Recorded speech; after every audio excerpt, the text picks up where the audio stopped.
Okay, let's see. That message is a little in the way. We are continuing The Jewel of the Seven Stars by Bram Stoker. I believe we're on chapter 9. So we'll begin from chapter 9. I'm gonna adjust that message though, because I can. I haven't fussed around enough apparently. Chat overlay on-screen message. There, that should do her. Just a little shrinking trick. And that I picked up a side thingy and pulled it over to the left. Oh, my nose is kind of itchy. And I had a big hiccup a little while ago. Alright. Let's get started, shall we? Chapter 9. The Need of Knowledge. Oh yeah, sorry, before we do that, where we left off, the lamps had just shown up inside the house. There's a lot of closed room mysteries going on in this here book. Yes. Mr. Corbeck seemed to go almost off his head at the recovery of the lamps. He took them up one by one and looked them all over tenderly, as though they were things that he loved. In his delight and excitement, he breathed so hard that it seemed almost like a cat purring. Sergeant Daw said quietly, his voice breaking the silence like a discord in a melody. "Are you quite sure those lamps are the ones you had, and that were stolen?" His answer was in an indignant tone. "Sure, of course I am sure. There isn't another set of lamps like these in the world." "So far as you know," the detective's words were smooth enough, but his manner was so exasperating that I was sure he had some motive in it. So I waited in silence. He went on. "Of course, there may be some in the British Museum, or Mr. Trelawney may have had these already. There's nothing new under the sun, you know, Mr. Corbeck, not even in Egypt. These may be the originals, and yours may have been the copies. Are there any points by which you can identify these as yours?" Mr. Corbeck was really angry by this time. He forgot his reserve and in his indignation poured forth a torrent of almost incoherent but enlightening broken sentences. "Identify? Copies of them? British Museum? Rot. Perhaps they keep a set in Scotland Yard for teaching idiot policemen Egyptology. Do I know them? When I have carried them about my body in the desert for 3 months and lay awake night after night to watch them, when I have looked over them with a magnifying glass hour after hour till my eyes ached, till every tiny blotch and chip and dinge became as familiar to me as his chart to a captain, as familiar as they doubtless have been all the time to every thick-headed area prowler within the bounds of morality. Or mortality. See here, young man, look at these."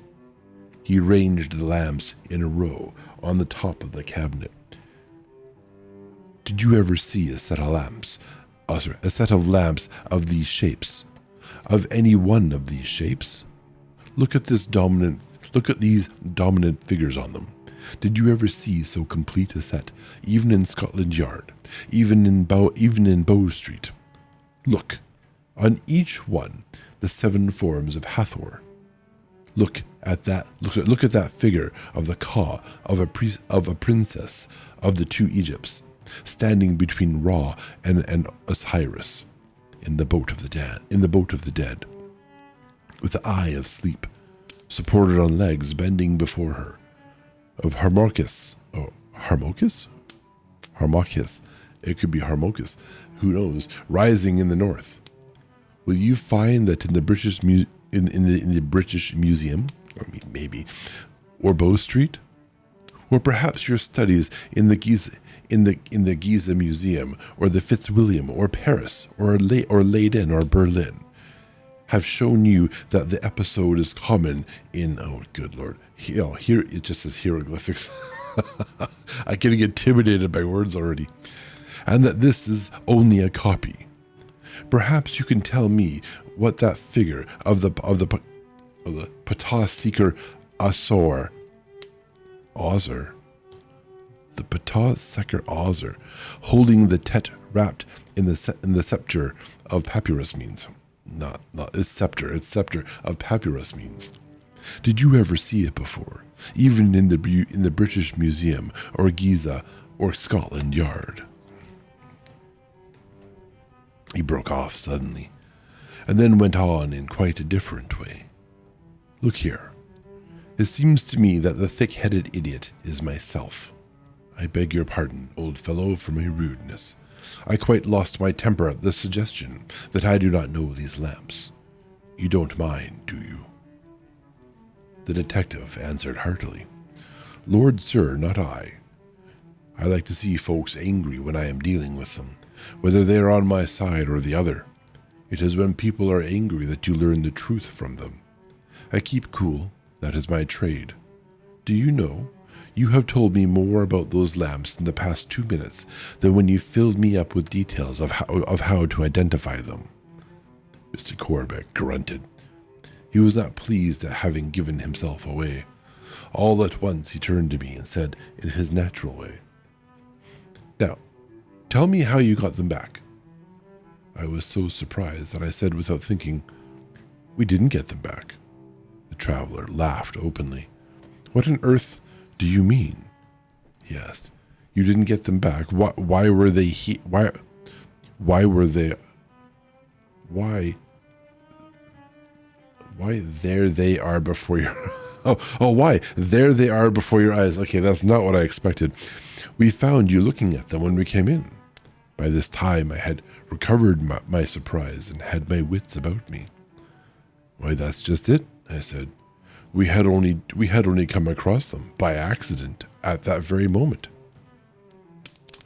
Mr. Corbeck drew back and looked hard at Miss Trelawney and myself, turning his eyes from one to the other as he asked, Do you mean to tell me that no one brought them here? That you found them in that drawer? That, so to speak, no one at all brought them back? I suppose someone must have brought them here. They couldn't have come of their own accord, but who it was, or when, or how, neither of us knows. We shall have to make inquiry and see if any of the servants know anything of it. We all stood silent for several seconds. It seemed a long time. The first to speak was the detective, who said in an unconscious way, Well, I'm damned. I beg your pardon, miss. Then his mouth shut like a steel trap. We called up the servants, one by one, and asked them if they knew anything of some articles placed in a drawer in the boudoir. But none of them could throw any light on the circumstance. We did not tell them what the articles were, or let them see them. Mr. Corbeck packed the lamps in cotton wool and placed them in a tin box. This, I may mention incidentally, was then brought up to the detective's room, where one of the men stood guard over them with a revolver the whole night. Next day, we got a small safe into the house and placed them in it. There were two different keys. One of them I kept myself. The other I placed in my drawer in the safe deposit vault. We were all determined that the lamps should not be lost again. About an hour after we had found the lamps, Dr. Winchester arrived. He had a large parcel with him, which, when unwrapped, proved to be the mummy of a cat. With Miss Trelawney's permission, he placed this in the boudoir, and Sylvia was brought close to it. To the surprise of us all, however, except perhaps Dr. Winchester, he did not manifest the least annoyance. He took no notice of it whatever.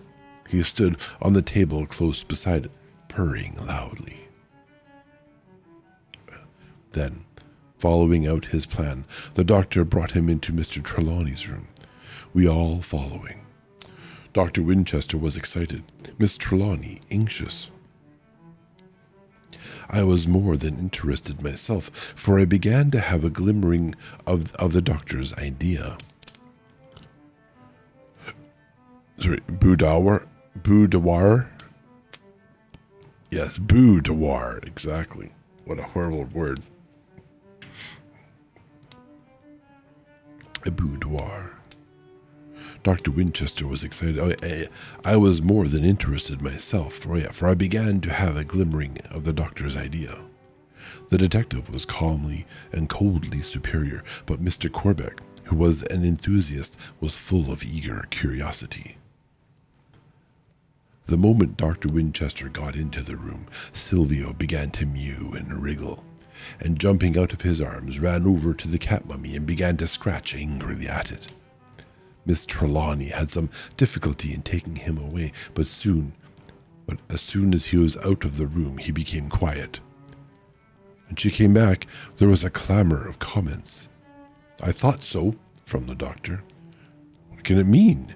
from Miss Trelawney. "That's a very strange thing," from Mr. Corbeck. "Odd, but it doesn't prove anything," from the detective. "I suspend my judgment," from myself, thinking it advisable to say something. Then, by common consent, we dropped the theme for the present. In my room that evening, I was making some notes of what had happened, when there came a low tap on the door. In obedience to my summons, Sergeant Daw came in, carefully closing the door behind him. "Well, Sergeant," said I. "Sit down. What is it?" "I wanted to speak to you, sir, about those lamps." I nodded and waited. He went on. "You know that room where they were found opens directly into the room where Miss Trelawney slept last night?" "Yes." "During the night, a window somewhere in that part of the house was opened and shut again. I heard it and took a look around, but I could see no sign of anything." "Yes, I know that," I said. I heard a window moved myself." "Does nothing strike you as strange about it, sir?" "Strange?" I said. "Strange? Why, it's all the most bewildering, maddening thing I have ever encountered. It is all so strange that one seems to wonder and simply waits for what will happen next. But what do you mean by strange?" The detective paused, as if choosing his words to begin, and then said deliberately, "You see, I am not one who believes in magic and such things. I am for facts all the time, and I always find in the long run that there is a reason and a cause for everything. This new gentleman says things were stolen out of his room in the hotel. The lamps. I take it from some things he has said really belong to Mr. Trelawney. His daughter, the lady of the house, having left the room she usually occupies, sleeps that night on the ground floor. A window is heard to open and shut during the night. When we, who have been during the day trying to find a clue to the robbery, come to the house, we find the stolen goods in a room close to where she slept, and opening out of it." He stopped. I felt that same sense of pain and apprehension which I had experienced when he had spoken to me before, creeping, or rather rushing, over me again. I had to face the matter out, however. My relations with her and the feeling toward her which I now knew full well meant a very deep love and devotion, demanded so much. I said as calmly as I could, for I knew the keen eyes of the skillful investigator were on me. "And the inference?" He answered with the cool audacity of conviction. "The inference to me is that there was no robbery at all. The goods were taken by someone to this house, where they were received through a window on the ground floor. They were placed in the cabinet, ready to be discovered when the proper time should come." Somehow I felt relieved. The assumption was too monstrous. I did not want, however, my relief to be apparent, so I answered as gravely as I could. And who do you suppose brought them to the house? I keep my mind open as to that. Possibly Mr. Corbeck himself. The matter might be too risky to trust to a third party. Then the natural extension of your inference is that Mr. Corbeck is a liar and a fraud, and that he is in conspiracy with Miss Trelawney to deceive someone or other about those lamps. Those are harsh words, Mr. Ross. They're so plain spoken that they bring a man up standing and make new doubts for him. But I have to go where my reason points. It may be that there is another party than Miss Trelawney in it. Indeed, if it hadn't been for the other matter that's setting me thinking and bred doubts of its own about her, I wouldn't dream of mixing her up in this. But I am safe on Corbeck. Whoever else is in it, he is. And things couldn't have been taken without his connivance, if what he says is true. If it isn't, well, he is a liar anyhow. I would think it a bad job to have him stay in the house with so many valuables, only that it will give me and my mate a chance of watching him. We'll keep a pretty good lookout too, I tell you. He's up in my room now, guarding those lamps, but Johnny Wright is there too. I go on before he comes off, so there won't be much chance of another housebreaking. Of course, Mr. Ross, all this too is between you and me. More secrets.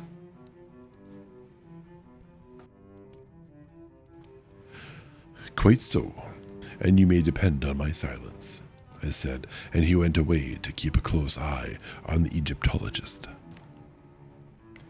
It seemed as though all my painful experiences were to go in pairs, and that the sequence of the previous day was to be repeated. For before long I had another private visit from Dr. Winchester, who had now paid his nightly visit to his patient and was on his way home. He took the seat, which I proffered, and began at once. This is a strange affair altogether. Miss Trelawney has just been telling me about the stolen lamps and of the finding of them in the Napoleon cabinet. It would seem to have another complication of the mystery, and yet, do you know, it is a relief to me. I have exhausted all the human and natural possibilities of the case and am beginning to fall back on superhuman and supernatural possibilities. Here are such strange things that, if I am not going mad, I think we must have a solution before long. I wonder if I might ask some questions and some help from Mr. Corbeck without making further complications and embarrassing us. He seems to know an amazing amount regarding Egypt and all relating to it. Perhaps he wouldn't mind translating a little bit of hieroglyphic. It's child's play to him. What do you think? When I had thought of the matter over a few seconds, I spoke. We wanted all the help we could get.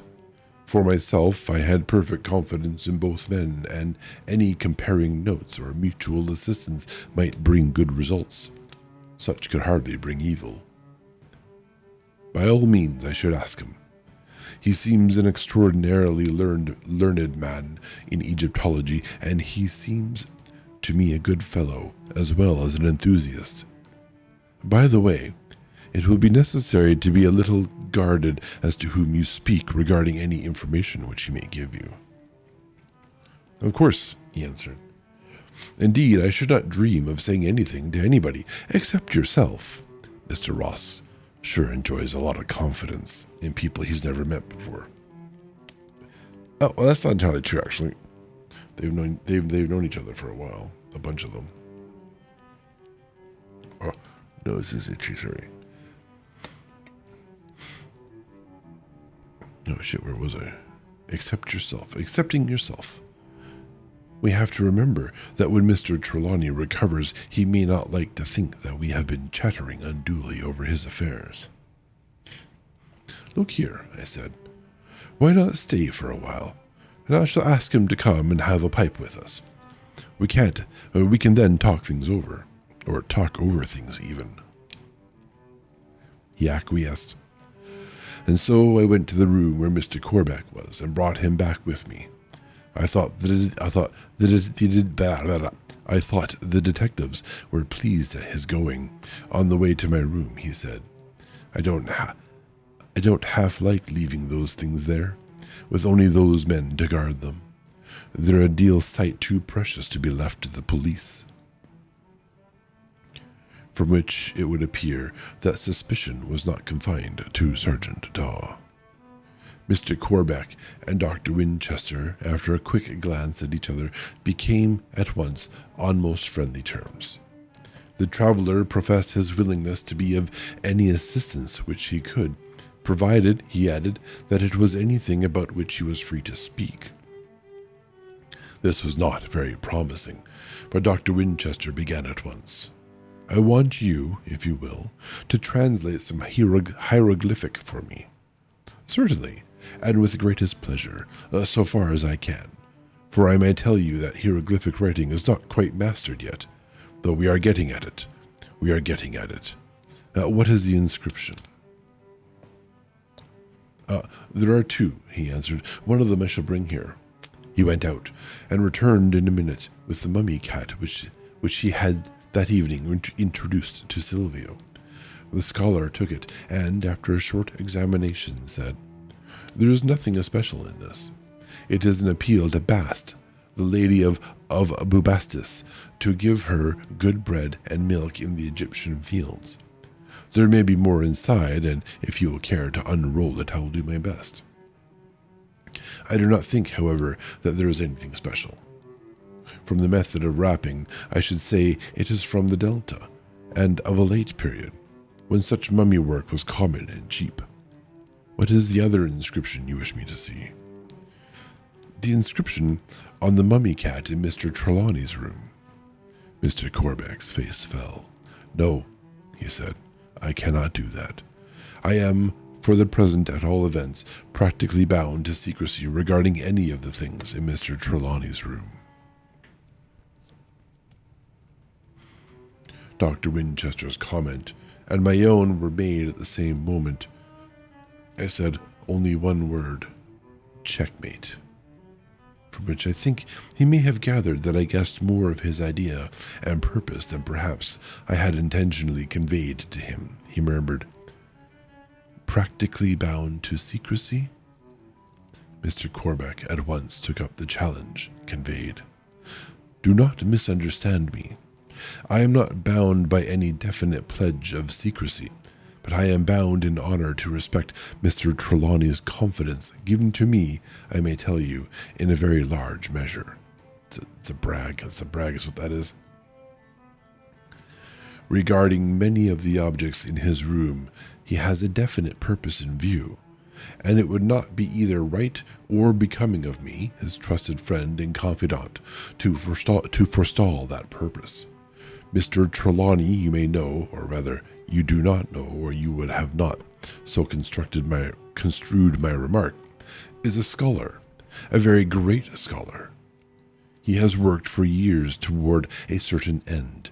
For this he has spared no labor, no expense, no personal danger or self-denial. He is on the line of a result which will place him amongst the foremost discoverers or investigators of his age. And now, just at the time when any hour might bring him success, he is stricken down. He stopped, seemingly overcome with emotion. After a time, he recovered himself and went on. Again, do not misunderstand me as to another point. I have said that Mr. Trelawney has made much confidence with me, but I do not mean to lead you to believe that I know all his plans, or his aims or objects. I know the period which he has been studying, and the definite historical individual whose life he has been investigating and whose records he has been following up on, one by one, with infinite patience.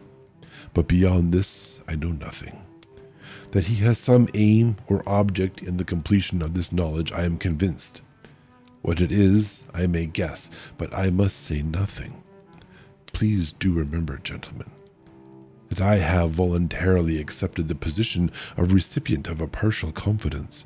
I have respected that, and I must ask any of my friends to do the same. He spoke with great dignity, and grew moment by moment in the respect and esteem of both Dr. Winchester and myself. We understood that he had not done speaking, so we waited in silence till he continued. I have spoken this much, although I know well that even such a hint as either of you might gather from my words might jeopardize the success of his work. But I am convinced that you both wish to help him and his daughter. He said this, looking me fairly between the eyes. To the best of your power, honesty, and unselfishly. That's the end of a sentence. To the best of your power, honestly, and unselfishly. That's it. That's the sentence. I don't understand. He is so stricken down, and the manner of it is so mysterious that I cannot but think that it is in some way a result of his own work. That he calculated on some setback is manifest to us all. On some setback, sorry, I paced that weirdly. That he calculated on some setback is manifest to us all. God knows. I am willing to do what I can and to use any knowledge I have in his behalf. On his behalf, you mean? I arrived in England full of exultation at the thought that I had fulfilled the mission with which he had trusted me. I had got what he said were the last objects of his search, and I felt assured that he would now be able to begin the experiment of which he had often hinted to me. It is too dreadful that at just such a time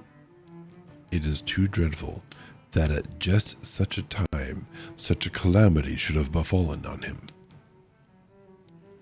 Dr. Winchester, you are a physician, and if your face does not belie you, you are a clever and bold one.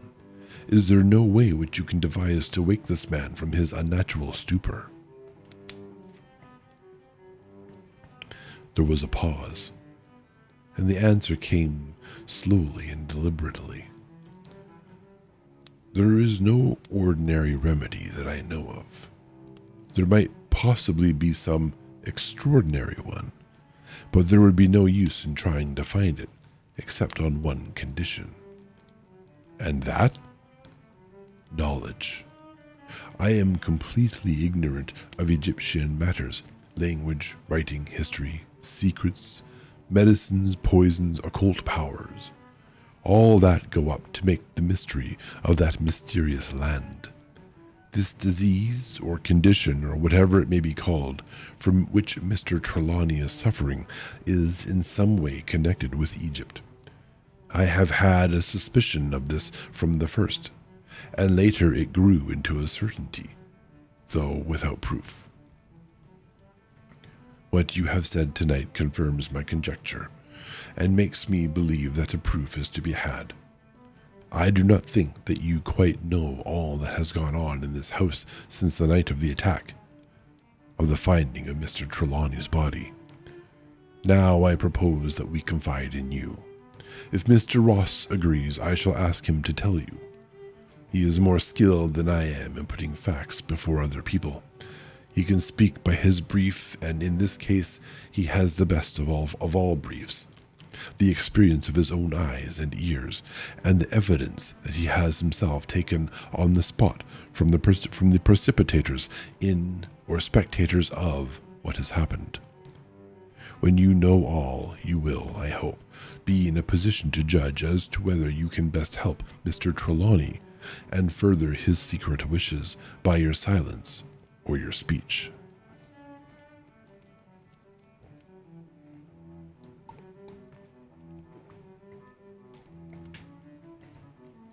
I nodded approval. Mr. Corbeck jumped up and in his impulsive way held out a hand to each. Done, he said. I acknowledge the honor of your confidence, and on my part, I pledge myself that if I find my duty to Mr. Trelawney's wishes will, in his own interest, allow my lips to open on his affairs, I shall speak so freely as I may. Accordingly, I began, and told him, as exactly as I could, everything that had happened from the moment of my waking at the knocking on the door in Jermyn Street. In Jermyn Street. The only reservations I made were as to my own feeling toward Miss Trelawney, and the matters of small import to the main subject which followed it. My conversations with Sergeant Daw, which were in themselves private, and which would have demanded discretionary silence in any case. As I spoke, Mr. Corbeck followed with breathless interest. Sometimes he would stand up and pace about the room in uncontrollable excitement, and then recover himself suddenly and sit down again. Sometimes he would be about to speak, but would, with an effort, restrain himself. I think the narration helped me to make up my own mind, for even as I talked, things seemed to appear in a clearer light.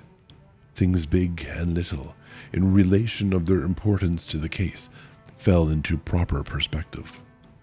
The story up to date became coherent, except as to its cause, which seemed a greater mystery than ever. This is the merit of entire or collected narrative. Oh, I'm glad we don't have to reread the book up to this point to do this. Isolated facts, doubts, suspicions, conjectures give way to a homogeneity which is convincing. Homogeneity. Yes. So we have to go back to page 1 and start over. Which means when we get back to here, we have to do it again. It's very troublesome. Good old recursiveness.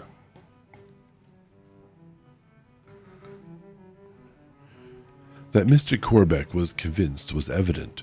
He did not go through any process of explanation or limitation, but spoke right out at once to the point, and fearlessly, like a man, because all men are fearless. Didn't you know? That settles me. There is in activity some force that needs special care. If we all go on working in the dark, we shall get in one another's way, and by hampering each other, undo the good that any or each of us working in different directions might do. Sorry, nose hairs are tickling my nose. It seems to me that the first thing we have to accomplish is to get Mr. Trelawney waked out of that unnatural sleep. That he can be waked is apparent from the way the nurse has recovered, though what additional harm may have been done to him at the time he has been laying in that room, I suppose no one can tell. We must chance that, however. He has lain there, and whatever the effect might be, it is there now, and we have and shall have to deal with it as a fact. A day more or less won't hurt in the long run. It is late now. We should probably have tomorrow a task before us that will require our energies afresh. You, Doctor, will want to get to your sleep, for I suppose you have other work as well as this to do tomorrow. As for you, Mr. Ross, I understand that you are to have a spell of watching in the sick room tonight.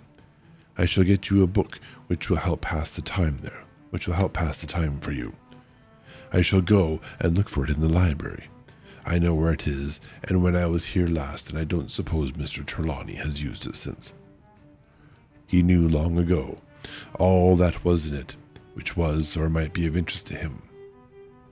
But it will be necessary, or at least helpful, to understand other things which I shall tell you later.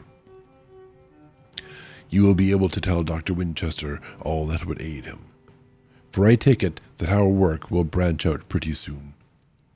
We shall each have our own end to hold up, and it will take each of us all our time and understanding to get through his own tasks. It will not be necessary for you to read the whole book. All that will interest you, with regard to our matter, I mean, of course, for the whole book is interesting as a record of travel in a country then quite unknown, is the preface, and 2 or 3 chapters which I shall mark for you. It's like he has a study guide. He shook hands warmly with Dr. Winchester, who had stood up to go. Whilst he was away, I sat lonely, thinking. As I thought, the world around me seemed to be illimitably great. Illimitably, wow. The only little spot in which I was interested seemed like a tiny speck in the midst of a wilderness. Without and around it were darkness and unknown danger pressing in from every side. And the central figure in our little oasis was one of sweetness and beauty, a figure one could love, could work for, could die for, even after having known her for 2 or 3 encounters, yes. Mr. Corbeck came back in a very short time with the book. He had found it at once in the spot where he had seen it 3 years before. Having placed it in several slips of paper marking the places where I was to read, he put it into my hands, saying, "That is what started Mr. Trelawney." I'm yawning. So you got... man, the Egyptian spices are starting to make me sleepy. That is what started Mr. Trelawney. What started me when I read it, and which will, I have no doubt, be to you an interesting beginning to a special study, whatever the end may be. If indeed any of us here may ever see the end. At the door he paused and said, "I want to take back one thing. That detective is a good fellow. What you have told me of him puts him in a new light. The best proof of it is that I can go quietly to sleep tonight and leave the lamps in his care." When he had gone, I took the book with me, put on my respirator, and went to my spell of duty in the sick room. Okay.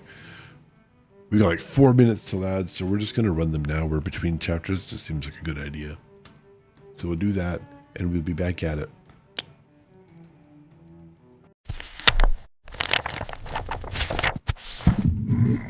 And we are back.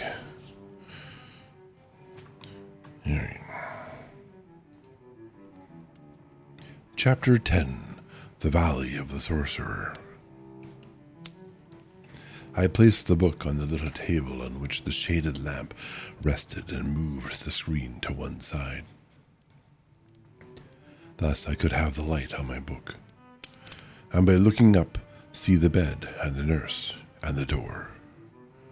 I cannot say that the conditions were enjoyable or were calculated to allow that of absorption in the subject which is advisable for effective study. However, I composed myself to the work as well as I could. The book was one which, on the very face of it, required special attention. It was a folio in Dutch, printed in Amsterdam in 1650. Someone had made a literal translation, writing generally the English word under the Dutch, so that the grammatical differences between the two tongues made even the reading of the translation a difficult matter. One had to dodge backward and forward among the words. This was in addition to the difficulty of deciphering a strange handwriting of 200 years ago. I found, however, that after a short time I got into the habit of following in conventional English the Dutch construction, and as I became more familiar with the writing, my task became easier. At first, the circumstances of the room and the fear lest Miss Trelawney should return unexpectedly and find me reading the book disturbed me somewhat, for we had arranged amongst us, before Dr. Winchester had gone home, that she was not to be brought into the range of the coming investigation. We considered that there might be some shock to a woman's mind in matters of apparent mystery, and further, that she, being Mr. Trelawney's daughter, might be placed in a difficult position with him afterward if she took part in, or even had a personal knowledge of, the disregarding of his expressed wishes. Yeah, it's more the latter, because the mystery thing she's well fucking aware of. Like, she discovered it. But when I remembered that she did not come on nursing duty till 2 o'clock, the fear of interruption passed away. I had still nearly 3 hours before me. Nurse Kennedy sat in her chair by the bedside, patient and alert, a clock ticking on the landing.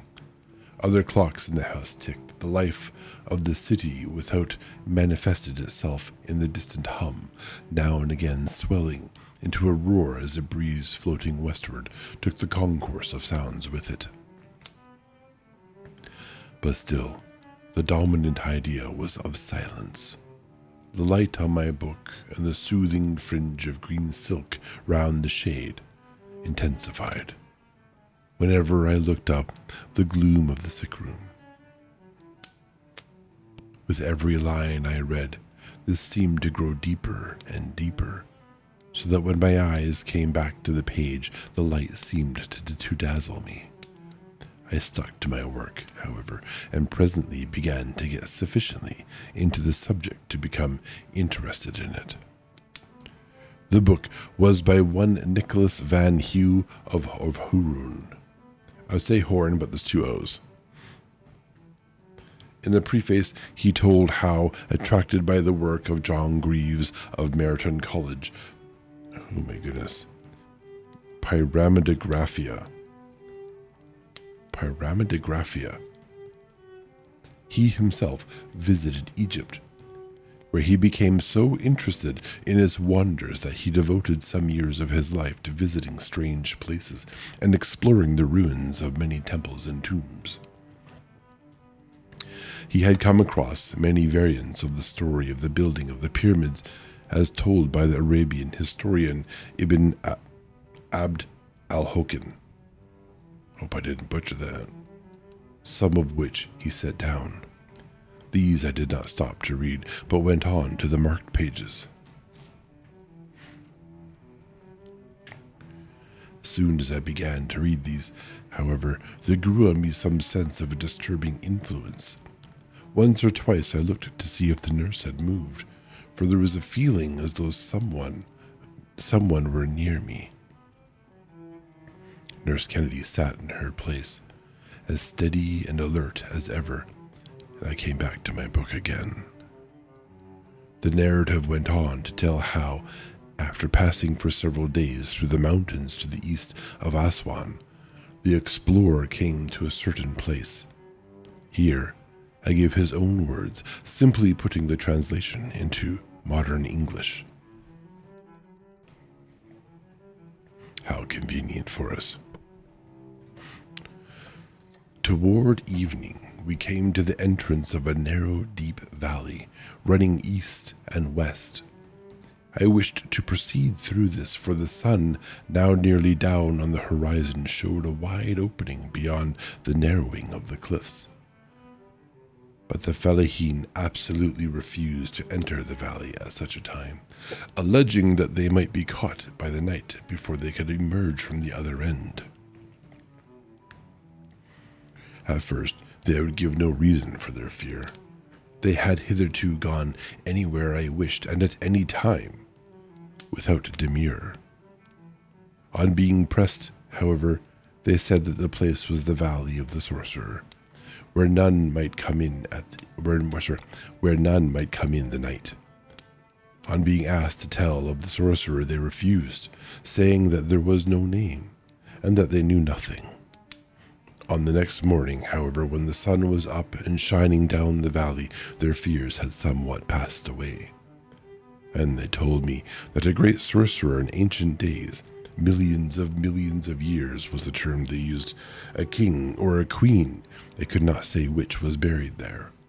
They could not give the name, persisting to the last that there was no name, and that anyone who should name it would waste away in life, so that at death nothing of him would remain to be raised again in the other world. It's a hell of a curse. In passing through the valley, they kept together in a cluster, hurrying on in front of me. None dared to remain behind. They gave as their reason for so proceeding that the arms of the sorcerer were long, and that it was dangerous to be the last. The which was of little comfort to me, who, of this necessity, took that honorable post. In the narrowest part of the valley on the south side was a great cliff of rock, rising sheer, of smooth and even surface. Hereon were graven certain cabalistic signs, and many figures of men and animals, fishes, reptiles and birds, suns and stars, and many quaint symbols. Some of these latter were disjointed limbs and figures, such as arms and legs, fingers, eyes, noses, ears, and lips. Mysterious symbols which will puzzle the recording angel to interpret at the judgment day. The cliff faced exactly north. There was something about it so strange and so different from the other carved rocks which I had visited that I called a halt and spent the day in examining the rock front as well as I could with my telescope. The Egyptians of my company were terribly afraid, and used every kind of persuasion to induce me to pass on. I stayed till late in the afternoon, by which time I had failed to make out aright the entire of any tomb, for I suspected that such was the purpose of the sculpture of the rock. By this time the men were rebellious, and I had to leave the valley if I did not wish my whole retinue to desert. But I secretly made up my mind to discover the tomb and explore it. To this end I went further into the mountains, where I met with an Arab sheik who was willing to take service with me. The Arabs were not bound by the same superstitious fears as the Egyptians. Sheikh Abu some and his following were willing to take a part in the explorations. When I returned to the valley with these Bedouins?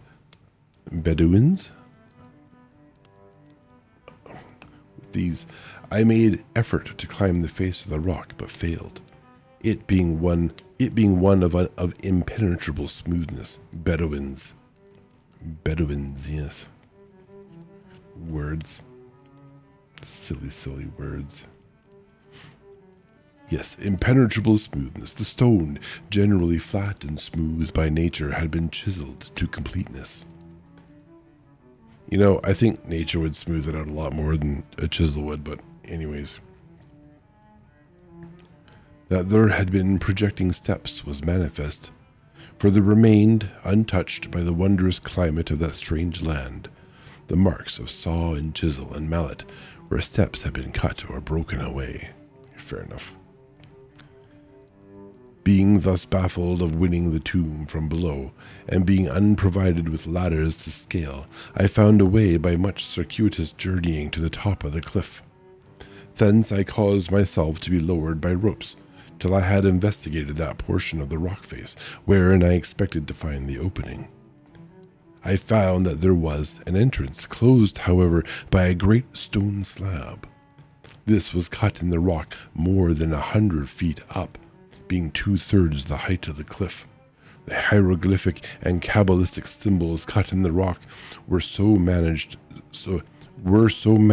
as to disguise it. The cutting was deep, and was continued through the rock and the portals of the doorway, and through the great slab which formed the door itself. This was fixed in place with such incredible exactness that no stone chisel or cutting implement which I had with me could find a lodgment in the interstices. The cracks. I used much force, however, and by many heavy strokes won a way into the tomb, for such I found it to be.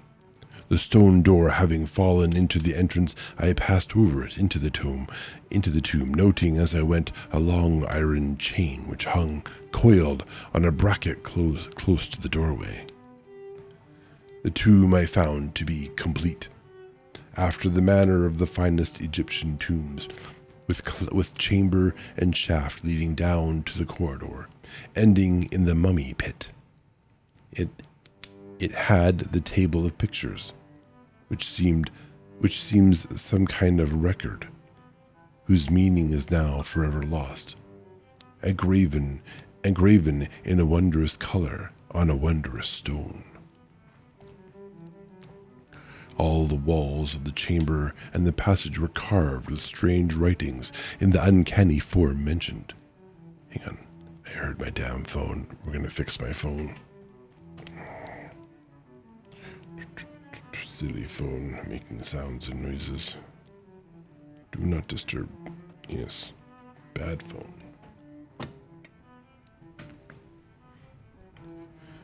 The huge stone coffin or sarcophagus in the deep pit was marvelously graven throughout with signs.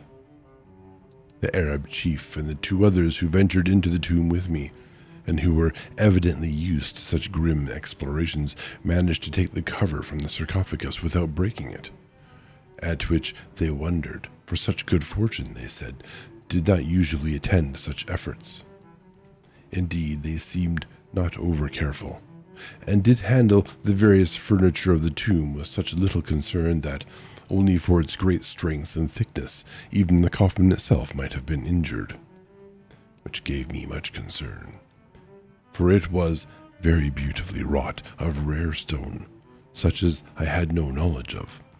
Much I grieved that it were not possible to carry it away. Fucking plunderers. But time and desert journeyings forbade such.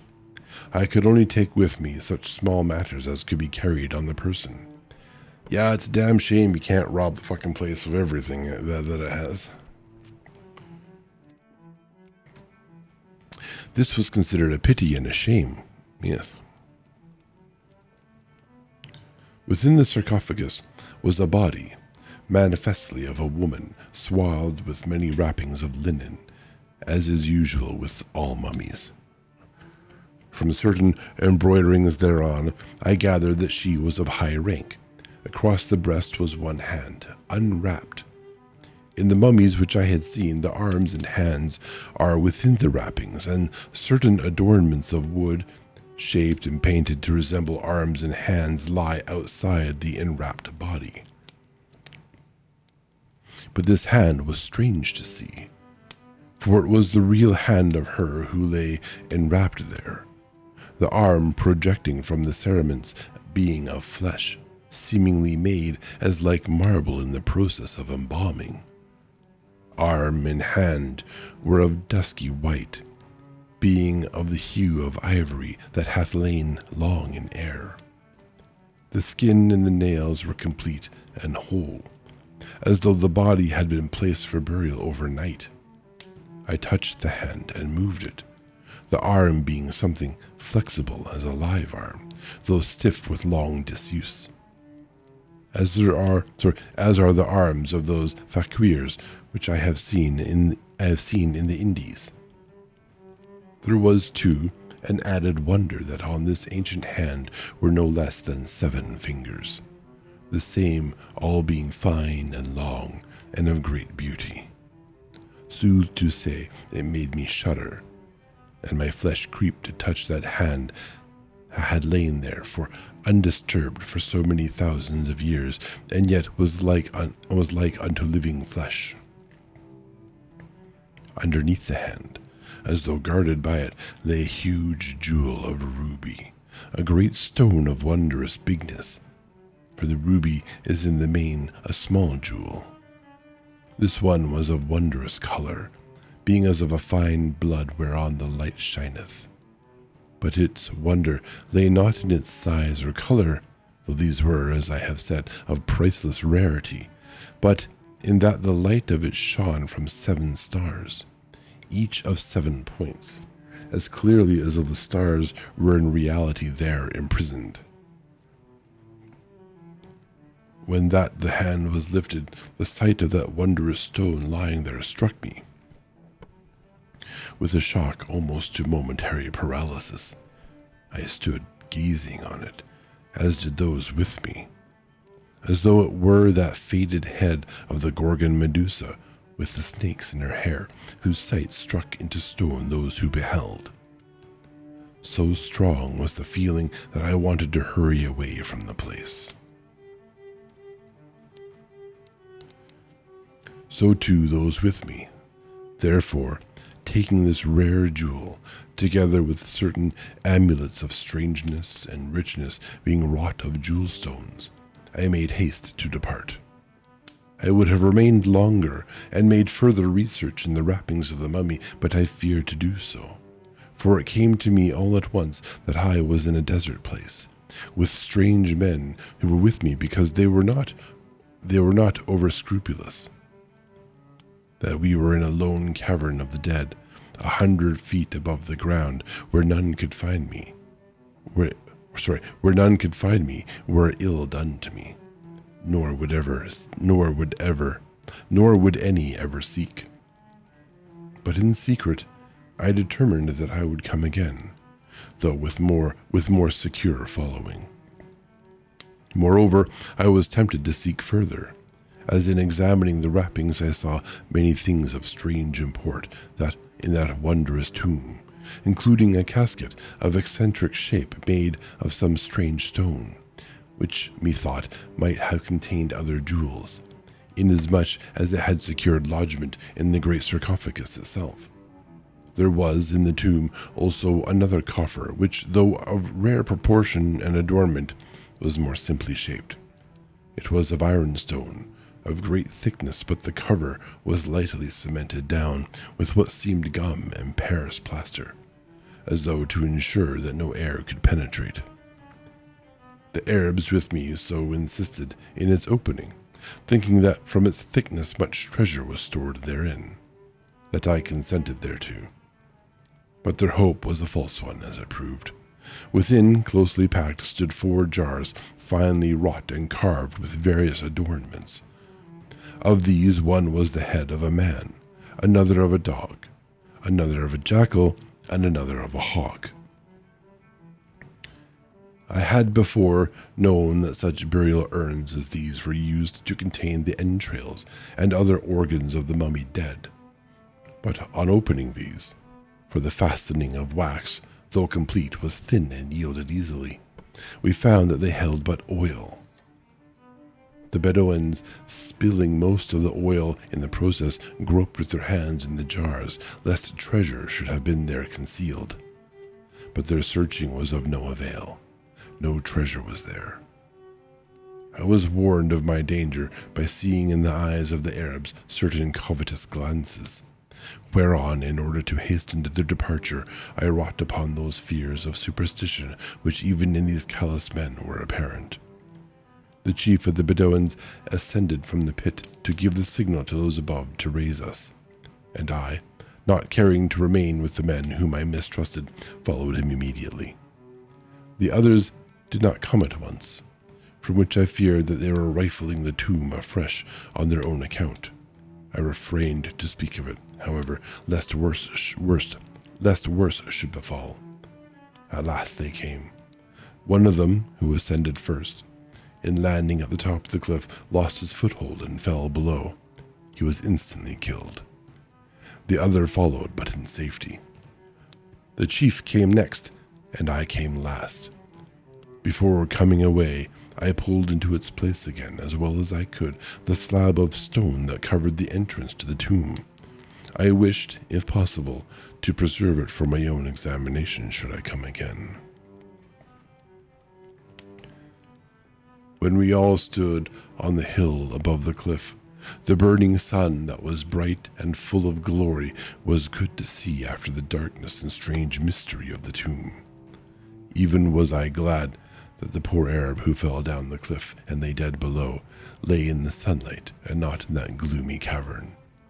I would fain have gone with my companions to seek him and give him spulture of some kind, but the sheik made light of it and sent 2 of his men to to see to it whilst we went on our way. That night, as we camped, one of the men only returned, saying that a lion of the desert had killed his companion after that they had buried the dead man in a deep sand without the valley, and had covered the spot where he lay with many great rocks, so that jackals or other preying beasts might not dig him up again, as is their wont. Later, in the light of the fire around which the men sat or lay, I saw him exhibit to his fellows something white, which they seemed to regard with special awe and reverence. So I drew near silently, and saw that it was none other than the white hand of the mummy which had lain protecting the jewel in the great sarcophagus. I heard the Bedouin tell how he had found it on the body of him who had fallen from the cliff. There was no mistaking it, for there were 7 fingers which I had noted before. This man must have wrenched it off the dead body whilst his chief and I were otherwise engaged, and from the awe of the others I doubted not that he had hoped to use it as an amulet or charm. Whereas if powers it had, they were not for him who had taken it from the dead, since his death followed hard upon his theft.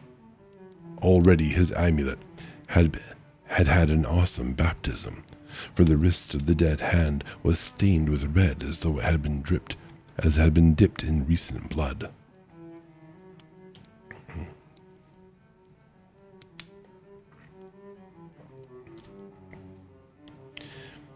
That night I was in certain fear lest there should be some violence done to me, for if the poor dead hand was so valued as a charm, what must be the worth in such wise of the rare jewel which it had guarded, though only the chief knew of it.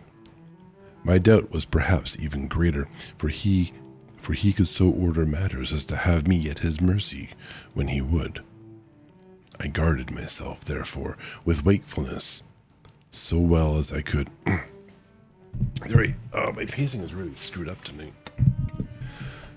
I guarded myself, therefore, with wakefulness, so that I could determine that at my earliest opportunity I should leave this party and complete my journeying home, first to the Nile bank, and then down its course to Alexandria, with other guides who knew not what strange matters I had with me.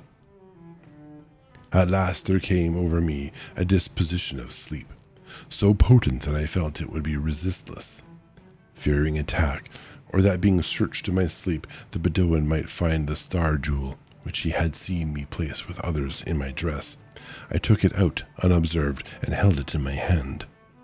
It seemed to give back the light of the flickering fire and the light of the stars, for there was no moon with equal fidelity, and I could note that on its reverse it was graven deeply with certain signs such as I had seen in the tomb. As I sank into the unconsciousness of sleep, the graven star jewel was hidden in the hollow of my clenched hand. I waked out of sleep with the light of the morning sun on my face. I sat up and looked around me. The fire was out, and the camp was desolate save for one figure which lay prone close to me. It was that of the Arab chief, who lay on his back, dead. His face was almost black. His eyes were open and staring horribly up at the sky, as though he saw there some dreadful vision. He had evidently been strangled, for on looking I found on his throat the red marks where fingers had pressed. There seemed so many of these marks that I counted them. There were 7, and all parallel, except the thumb mark, as though made with one hand. This thrilled me as I thought of the mummy hand with the 7 fingers. Even there in the open desert, it seemed as if there could be enchantments. In my surprise, as I bent over him, I opened my right hand, which up to now I held shut with the feeling, instinctive even in sleep, of keeping safe that which it held.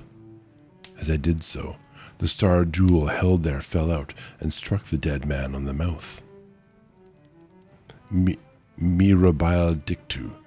There came forth at once from the dead mouth a great gush of blood, in which the red jewel was for the moment lost. I turned the dead man over to look for it, and found that he lay with his right hand bent under him as though he had fallen on it, and in it he held a great knife, keen of point and edge, such as Arabs carry at the belt. It may have been that he was about to murder me when vengeance came on him. Whether from man or God, or the gods of old, I know not. Suffice it that when I found my ruby jewel, which shone up as a living star from the mess of blood wherein it lay, I paused not but fled from the place. I journeyed on alone through the hot desert, till by God's grace I came upon an Arab tribe camping by a well, who gave me salt. With them I rested till they had set me on my way. I know not what became of the mummy hand, or of those who had it. What strife or suspicion or disaster or greed went with it I know not, but some such cause there must have been, since those who had fled with it, it doubtless is used as a charm of potence by some desert tribe, says the man who stole through greed the ruby jewel. Right, yeah, passing judgment on others while sitting in a greenhouse. I don't know. A glass house. I don't know if I would be that person. At the earliest opportunity, I made examination of the star ruby, as I wished to try to understand what was graven on it. The symbols, whose meaning, however, I could not understand, were as follows. Twice, whilst I had been reading this engrossing narrative, I had thought that I had seen across the pages streaks of shade, which the weirdness of the subject had made to seem like the shadow of a hand. On the first of these occasions I found that the illusion came from the fringe of green silk around the lamp, but on the second I had looked up, and my eyes had lit on the mummy hand across the room, on which the starlight was falling under the edge of the blind. It was of little wonder that I had connected it with such a narrative. For if my eyes told me truly, here, in this room with me, was the very hand of which the traveler Van Hewen had written. I looked over at the bed, and it comforted me to think that the nurse still sat there, calm and wakeful. At such a time, with such surrounds, during such a narrative, it was well to have assurance of the presence of some living person.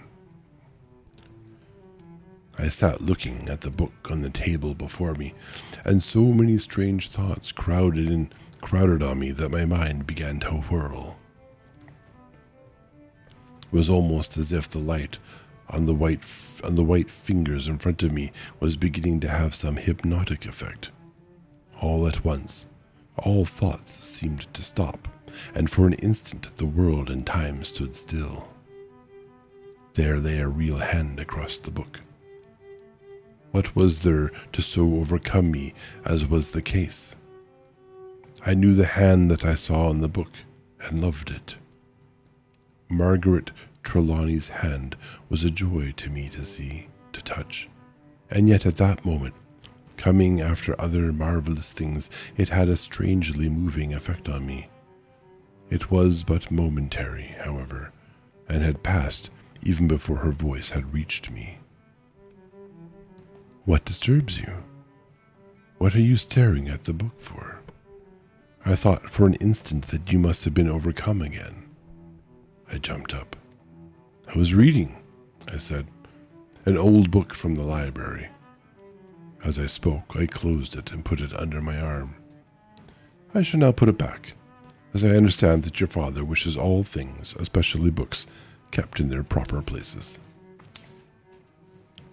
My words were intentionally misleading, for I did not wish her to know what I was reading, and thought it best not to wake her curiosity by leaving the book about. I went away, but not to the library. I left the book in my room where I could get it when I had had my sleep in the day. When I returned, Nurse Kennedy was ready to go to bed, so Miss Trelawney watched with me in the room.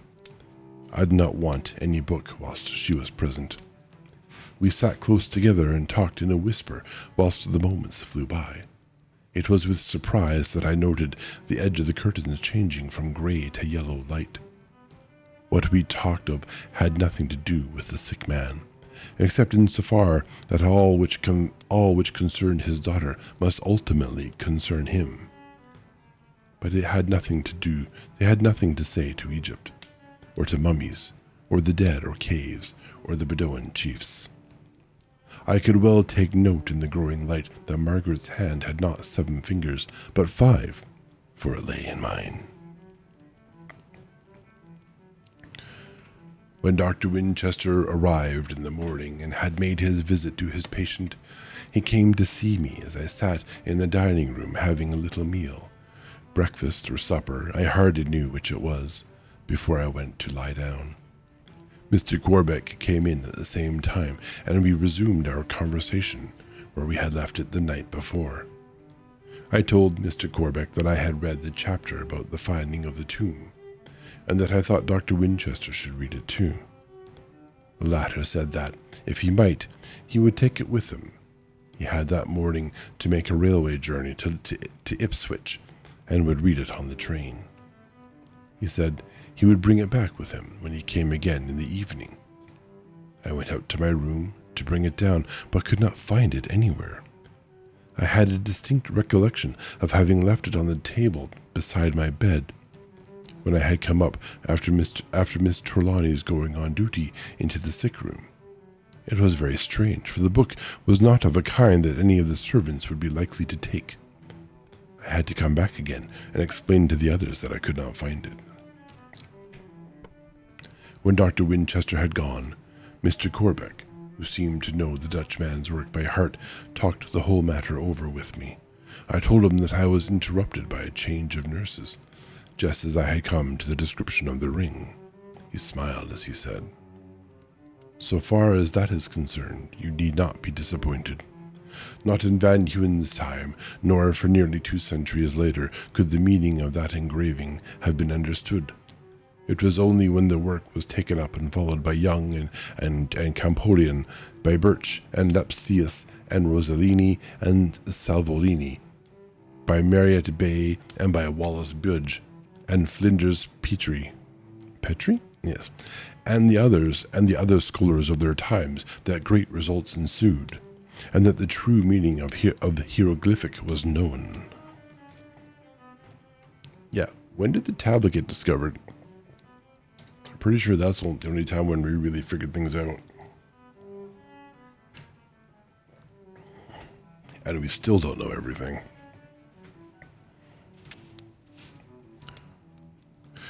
Later, I shall explain it to you, if Mr. Trelawney does not explain it himself, or if he does not forbid me to, what it means in that particular place.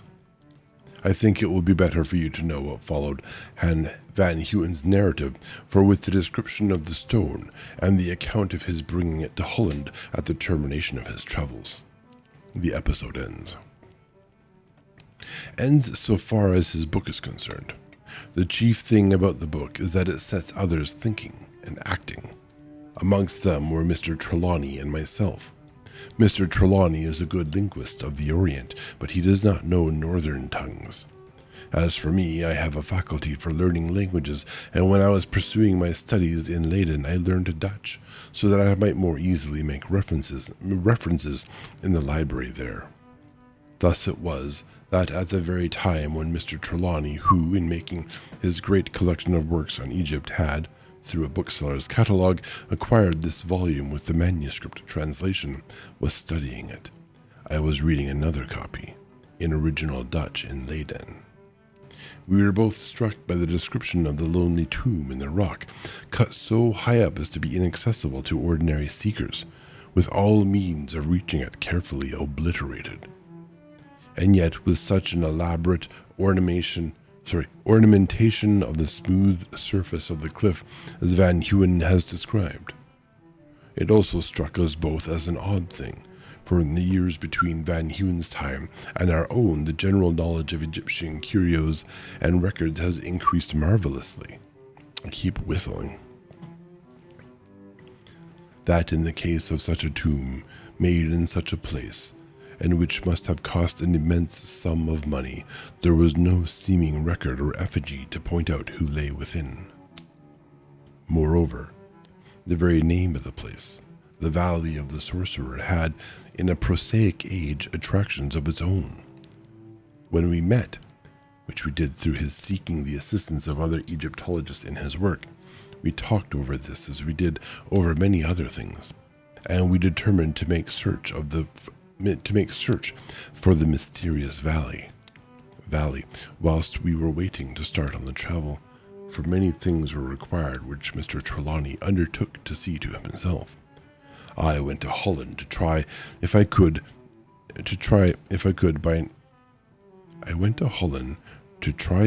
by any traces verify Van Huen's narrative.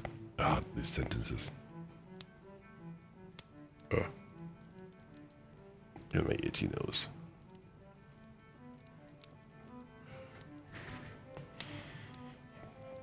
I went straight to Huron and set patiently to work to find the house of the traveler and his descendants, if any.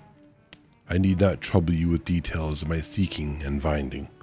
Huron is a place that has not changed much since Van Huen's time, except that it has lost the place which it held amongst commercial cities.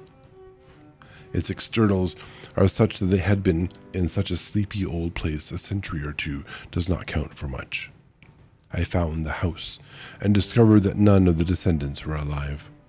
I searched records, but only to one end, death and extinction. Then I set me to work to find what had become of his treasures. For that much a traveler must have had great treasures was apparent. I traced a good many to museums in Leiden, Utrecht, and Amsterdam, and some few to the private houses of rich collectors. At last, in the shop of an old watchmaker and jeweler at Huron, I found what he considered his chiefest treasure, a great ruby, carven like a scarab, with 7 stars and engraved with hieroglyphics. The old man did not know hieroglyphic character, and in his old world, sleepy life and philological discoveries of recent years had not reached him. He did not know anything of Van Huen except that such a person had been, and that his name was, during 2 centuries, venerated in the town as a great traveler. He valued the jewel as only a rare stone, spoiled in part by the cutting, and though he was at first loath to part with such a unique gem, he became amenable ultimately to commercial reason. I had a full purse, since I bought for Mr. Trelawney, who is, as I suppose you know, immensely wealthy. I was shortly on my way back to London, with the star ruby safe in my pocketbook, and in my heart a joy and exultation which knew no bounds.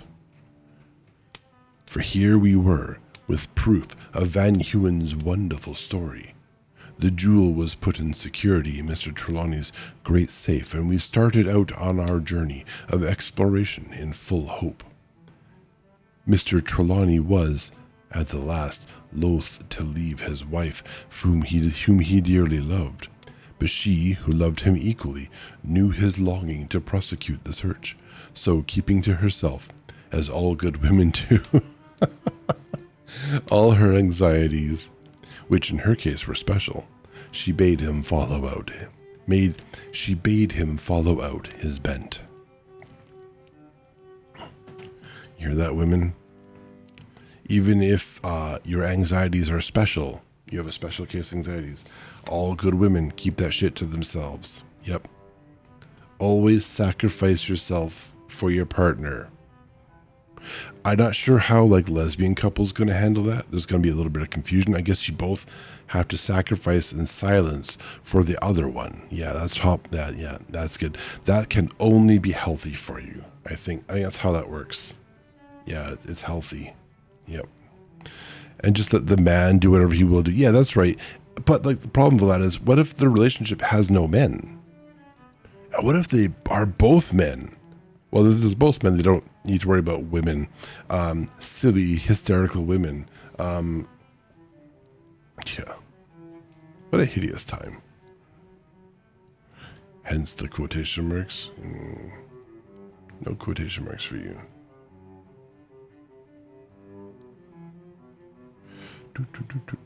That was the chapter. We will move on to the next chapter.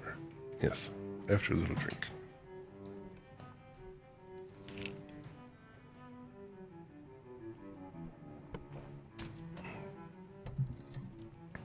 Okay. Chapter 11, A Queen's Tomb. Mr. Trelawney's hope was at least as great as my own. He is not so volatile a man as I am, prone to ups and downs of hope and despair, but he has a fixed purpose which crystallizes hope into belief. At times I had feared that there might have been 2 such stones, or that the adventures of Van Hewen were travelers' fictions based on some ordinary acquisition of the curio in Alexandria or Cairo, or London or Amsterdam. But Mr. Trelawney never faltered in his belief. We had many things to distract our minds from belief or disbelief. This was soon after Arabi Pasha, and Egypt was no safe place for travelers, especially if they were English. But Mr. Trelawney was a fearless man, and I almost came to think at times that I am not a coward myself. We got together a band of Arabs whom one or other of us had known in former trips to the desert, and whom we could trust. That is, we did not distrust them as much as others. We were numerous enough to protect ourselves from chance marauding bands, and we took with us large impedimenta? Is that just a weird word for guns? Impedimentia. Impedimenta. Does this even have a meaning? I'll look the stupid word up. Impedimenta definition. Equipment for an activity or expedition, especially when considered as bulky or an encumbrance. Okay. They had stuff, large stuff. We had secured the consent and passive cooperation of the officials still friendly to Britain, in the acquiring of which consent I need hardly say that Mr. Trelawney's riches were of chief importance. We found our way in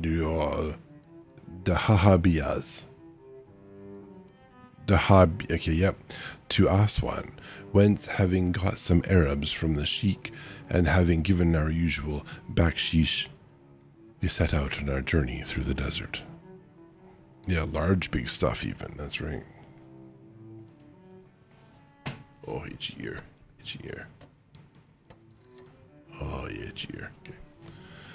Well, after much wandering and trying every winding in the interminable jumble of hills, we came at last at nightfall on just such a valley as Van Hewen had described. A valley with high, steep cliffs, narrowing in the center and widening out to the eastern and western ends.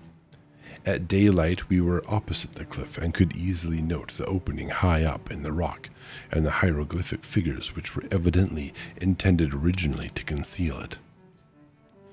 But the signs which had baffled Van Hewen and those of his time, and later, were no secrets to us. The host of scholars who had given their brains and their lives to this work had wrested open the mysterious prison house of Egyptian language. On the hewn face of the rocky cliff, we, who had learned the secrets, could read what the Theban priesthood had there inscribed nearly 50 centuries before. For that the external inscription was the work of the priesthood, and a hostile priesthood at that, there could be no living doubt. The inscription on the rock, written in hieroglyphic, ran thus: Hither the gods come not at any summons. The Nameless One has insulted them, and is forever alone. Go not nigh, lest their vengeance wither you away. It's very not friendly. The warning must have been a terribly potent one at the time it was written, and for thousands of years afterwards, even when the language in which it was written had become a dead mystery to the people of the land. The tradition of such a terror lasts longer than its cause. Even in the symbols used there was an added significance of alliteration. Forever is given in the hieroglyphics as millions of years. This symbol was repeated 9 times in 3 groups of 3, and after each group a symbol of the upper world and the underworld and the sky, so that for this lonely one there could be, through the vengeance of all the gods, resurrection in neither the world of sunlight, in the world of the dead, or for the soul in the region of the gods. Neither Mr. Trelawney nor I dare to tell any of our people what the writing meant. For though they did not believe in the religion whence the curse came, or in the gods whose vengeance was threatened, yet they were so superstitious that they would probably, and they had they known of it, have thrown up the whole task and run away. Their ignorance, however, and our discretion preserved us. We made an encampment close at hand, but behind a jutting rock a little further along the valley, so that they might not have the inscription always before them. For even that traditional name of the place, the Valley of the Sorcerer, had a fear for them, and for us through them. With the timber which we had brought, we made a ladder up the face of the rock. We hung a pulley on a beam fixed to project from the top of the cliff. We found a great slab of rock which formed the door, placed clumsily in its place and secured by a few stones. Its own weight kept it in safe position. In order to enter, we had to push it in, and we passed over it. We found the great coil of chain which Van Huyn had described fastened into the rock. There were, however, abundant evidences amid the wreckage of the great stone door, which had revolved on iron hinges at top and bottom, that ample provision had been originally made for closing and fastening it from within. Mr. Trelawney and I went alone into the tomb. We had brought plenty of lights with us, and we fixed them as we went along. We wished to get a complete survey at first, and then make examination of all in detail. As we went on, we were filled with ever-increasing wonder and delight. The tomb was one of the most magnificent and beautiful which either of us had ever seen.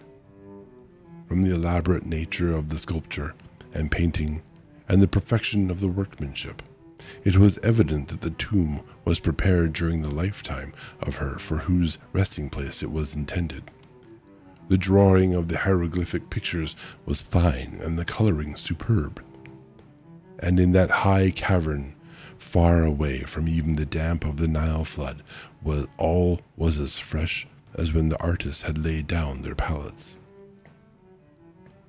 There was one thing which we could not avoid seeing, that although the cutting on outside the rock was the work of the priesthood, the smoothing of the cliff face and was probably a part of the tomb builder's original design.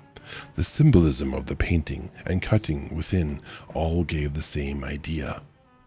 The outer cavern, partly natural and partly hewn, was regarded architecturally as only an antechamber. At the end of it, so that it would face the east, was a pillared portico hewn out of the solid rock. The pillars were massive and were 7-sided, a thing which we had not come across in any other tomb. Sculptured on the archive was the boat of the moon, containing Hathor, cow-headed and bearing the disk and plumes, and the dog-eared Hapi, the god of the north. It was steered by Harpocrates. Harpocrates? Harpocrates. Towards the north, represented by the pole stars surrounded by Draco and Ursa Major. In the latter, the stars that formed what we call the plough were cut larger than any of the other stars and were filled with gold so that in the light of torches they seemed to flame with a special significance. Passing within the portico, we found two of the architectural features of a rock tomb, the chamber or chapel, and the pit, all complete as Van Huyn had noticed, though in his day the names given to these parts by the Egyptians were of old were unknown. Oh, hello, Queen. Thank you for the hydrate.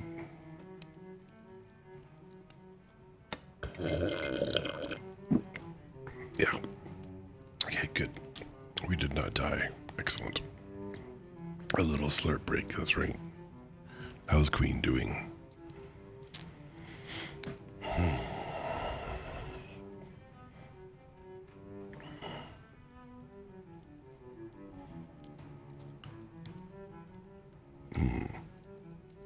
The stele, or record, which had its place low down on the western wall, was so remarkable that we examined it minutely, even before going on our way to find the mummy, which was the object of our search.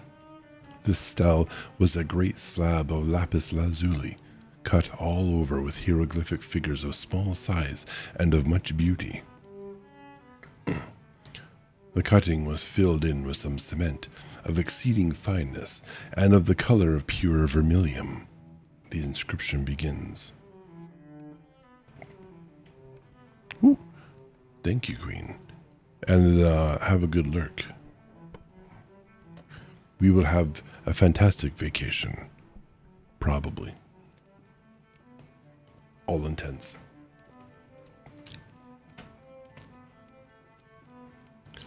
The inscription began, Terra, Queen of the Egypts, daughter of Antef, monarch of the north and the south, daughter of the sun, Queen of the diadems. Queen of the diadems, and the whistling reader. It then set out in full record the history of her life and reign. The signs of sovereignty were given with a truly feminine profusion of adornment. The united crowns of Upper and Lower Egypt were, in especial, cut with exquisite precision.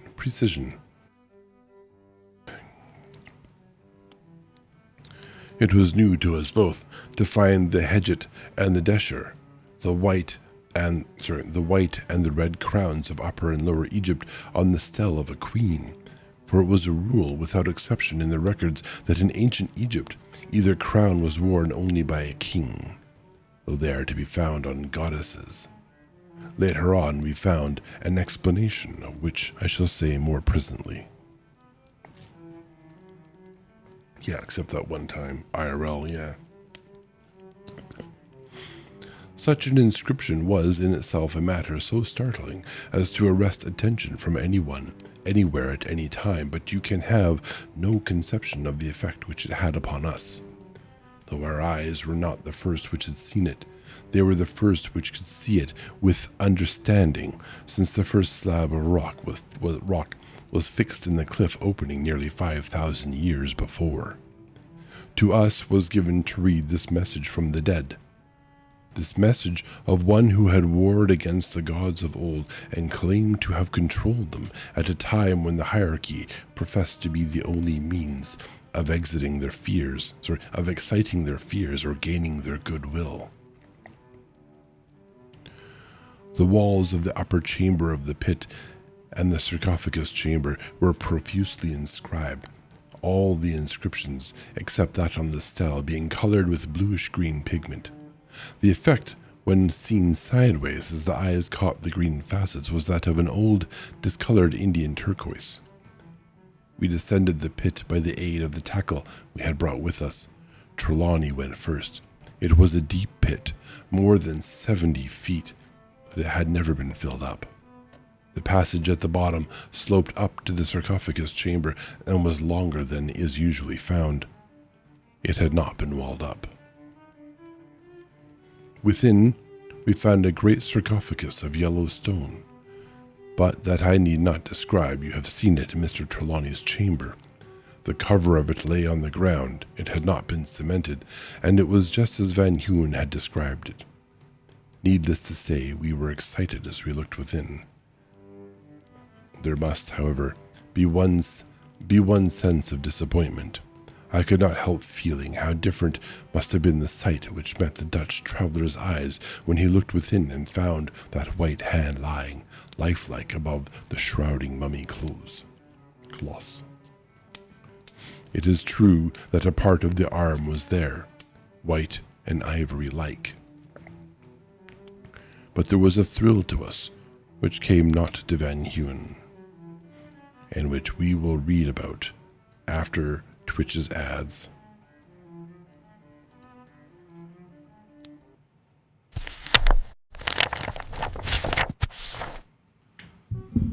Okay, we are back.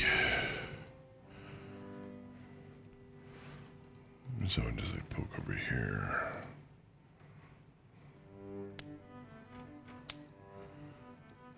Okay, alright.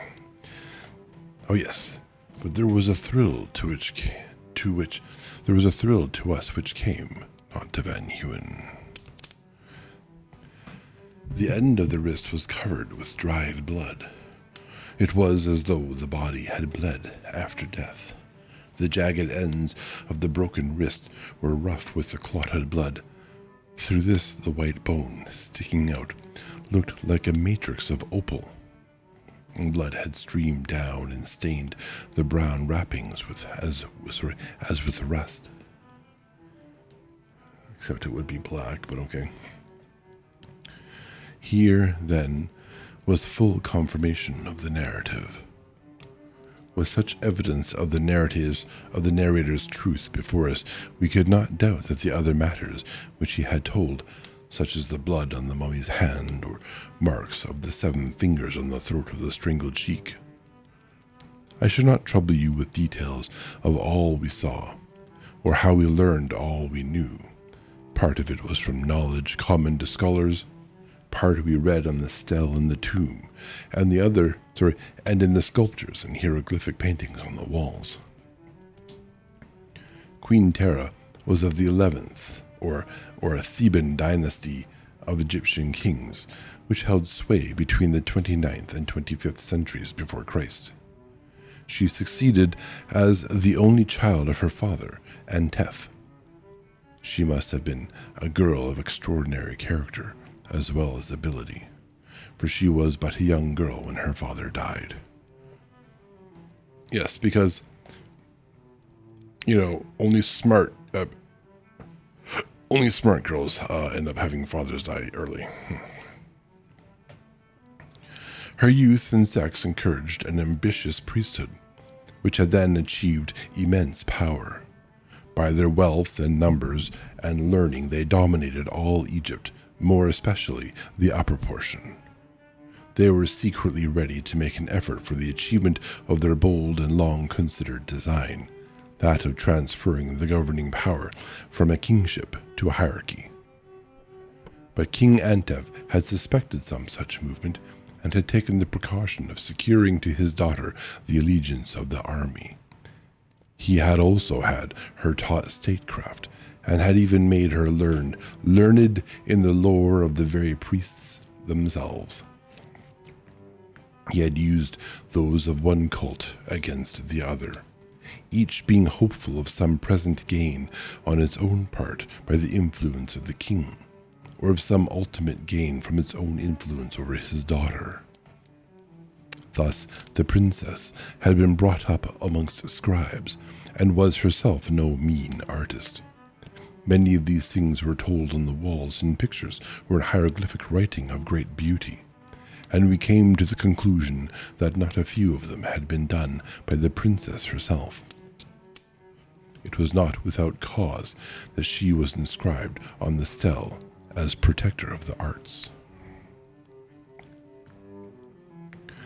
But the king had gone to further lengths, and had had his daughter taught magic, by which she had power over sleep and will. This was real magic. Black magic. Not the magic of the temples, which, I may explain, was of the harmless or white order. I'm putting in double quotes, all those things. And was intended to impress rather than to affect. She had been an apt pupil, and had gone further than her teachers. Her power and her resources had given her great opportunities, of which she had availed herself to the full.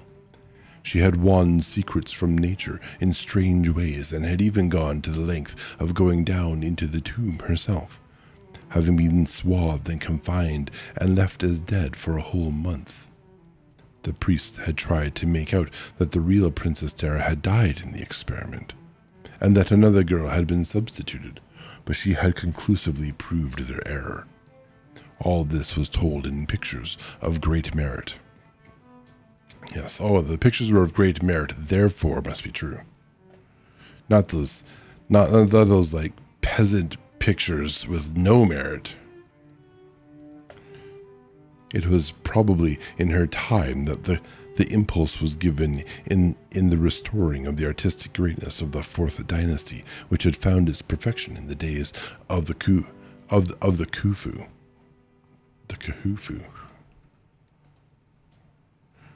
I have a backslash in chat for some reason. Why do I have a backslash in chat for some reason? Oh no. I think OBS is about to crash. Oh. Yep. No, it's going to crash. Come on. Come on. You can do it. You can recover. I don't even know if I see the stream preview still working. The whole thing is about to come tumbling down. That's okay. In theory, hybrid MP4s can avoid this disaster. Can I? Yeah, it's like I have a backslash in the chat doc in OBS, and it's I wanted to delete it. It's just a niggling thing that's like bothering me on the side of my vision. So I clicked on it because I want a backspace, but it wouldn't do it. And so I clicked on OBS, but my browser stayed in front. And now I have that, hey, OBS is not responding. And I have that white blur across the whole screen. And it's going to crash at any moment. Do that. It's just waiting for a response. I guess I could just keep going? I have no idea if it's still recording though. What do we have here? It's got zero kilobytes because it's not recorded. Hello, Deimos. Thank you for the head pat. It's probably gonna crash my system. I could like screw it, just keep going. I can't, can I even, let me try be right back real quick. Does that work? Crashing everything. StreamerBot's not changing the scene, or like I think Stream Deck Infinite head pat is like, the StreamerBot must be working because the head pat worked. Well, that's a VTS thing, so that could be a thing. It's probably a better idea if I crash the thing now. I think I might do that and just restart. We're on well, the browser page will tell me where we are, and I can just stitch the video files together later. Yeah, the headpad did work. Why don't you just like fail? Well, I'll tell you what we'll do. We'll keep reading, at least until a chapter point or until ads start, and OBS will either crash by then, or dare I say recover? I don't think it's going to recover. This is really weird, actually. I'm going to do like a task manager.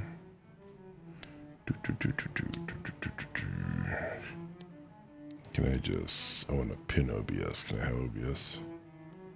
2.2. It's still working. I don't know why it's supposedly crashing. Lana, can you put a marker? Can you try doing a marker?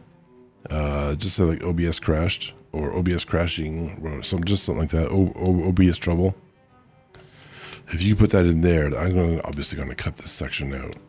Marker set for crashing. Okay, there. It's all right. Whatever. Let's just keep reading, and I'll attempt to keep my eye on a very pale chat. Yes. Damos's icon seems to be not loading. Yeah, OBS crash means early vacation. That's right. We get to sleep a little earlier before our flight. Yeah. All right. Let's keep going.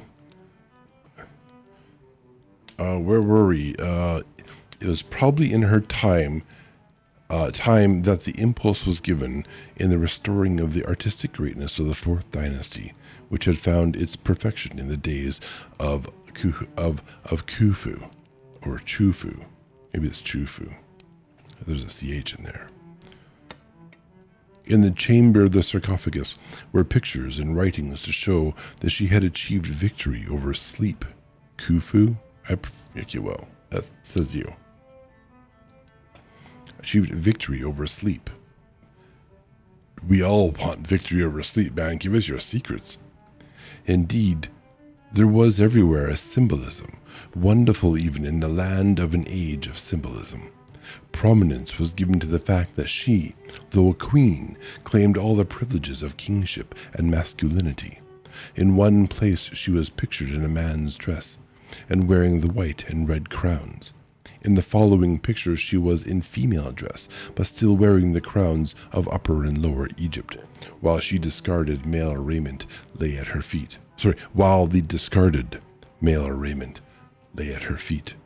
In every picture where hope or aim of resurrection was expressed, there was the added symbol of the north, and in many places, always in representations of important events, past, present, or future, was a grouping of the stars of the plough.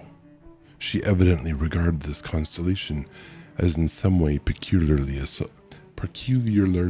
associated with herself. Says Egyptian. I don't know, when was the last time you heard an ancient Egyptian tell you how to say ancient Egyptian? You haven't, because they're all dead. Perhaps the most remarkable statement in the records, both on the stele and in the mural writings, was that Queen Terra had power to compel the gods. This, by the way, was not an isolated belief in Egyptian history, but was different in its cause. She had engraved on a ruby, carved like a scarab, and having 7 stars of 7 points, master words to compel all the gods, both of the upper and underworlds.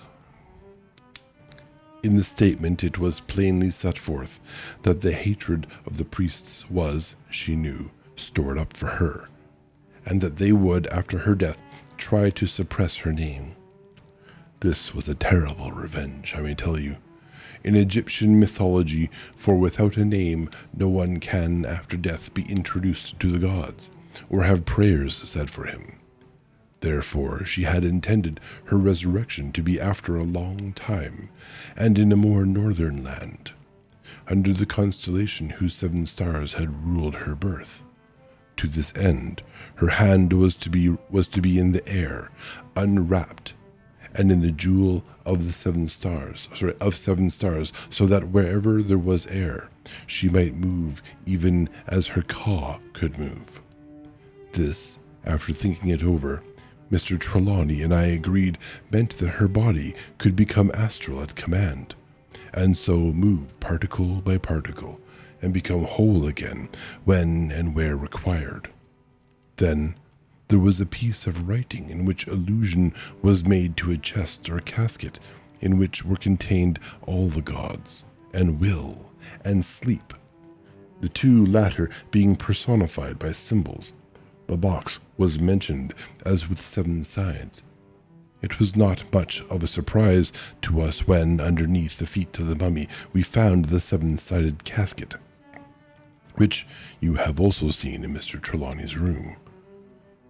On the underneath part of the wrapping, linen of the left foot was painted in the same vermilion colors that used in the stele, the hieroglyphic symbol for much water, and underneath the right foot the symbol of the earth.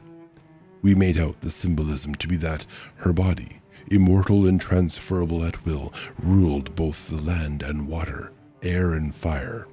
Not sure where those came from. The latter being exemplified by the light of the jewel stone, and further by the flint and iron which lay outside the mummy wrappings. As we lifted the casket from the sarcophagus, we noticed on its sides the strange protuberances which you have already seen, but we were unable at the time to account for them. There were a few amulets in the sarcophagus, but none of any special worth or significance. We took it that if there were such, they were within the wrappings, or more probably in the strange casket underneath the mummy's feet. This, however, we could not open. There were signs of there being a cover. Certainly the upper portion and the lower were each in one piece. The fine line a little way from the top appeared to be where the cover was fixed, but it was made with such exquisite fineness and finish that the joining could hardly be seen. Certainly the top could not be moved.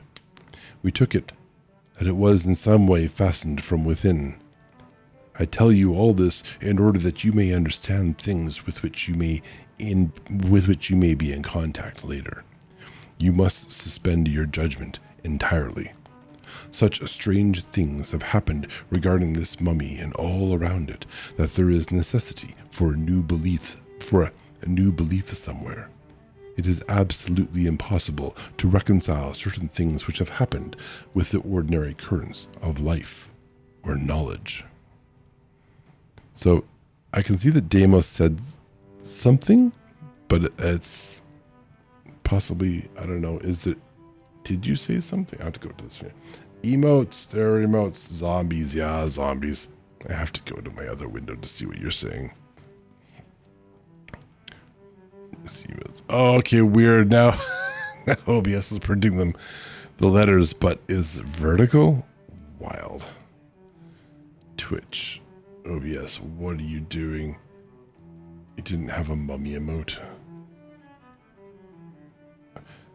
Oh, weird. I wonder if Twitch is freaking out. Is that like mummy emote, like one of those special mummies? Or special emotes? Pixel heart. I don't know. Maybe not. Wonky. All I want for Christmas is a functioning OBS that doesn't crash midway through stream. This is the first time it's kind of done this to me, so that's kind of good, actually, really, if I think about it. Where was I?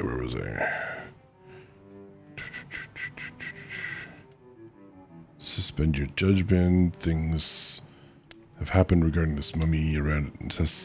Is necessary for a new belief somewhere. It is absolutely impossible, to reconcile certain things that have happened with the ordinary currents of life or knowledge.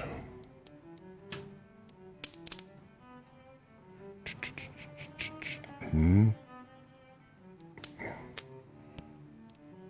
chat on screen is dead? Right. She cannot take much more. That's true. Where are we? Are we like... we're a little ways from the chapter end. We're going to reach the end of the chapter and we'll reboot. Yeah. Sorry to anyone watching the VOD or the recording later on, watching a dead chat. Assuming this is being recorded properly and we don't need to completely redo it later.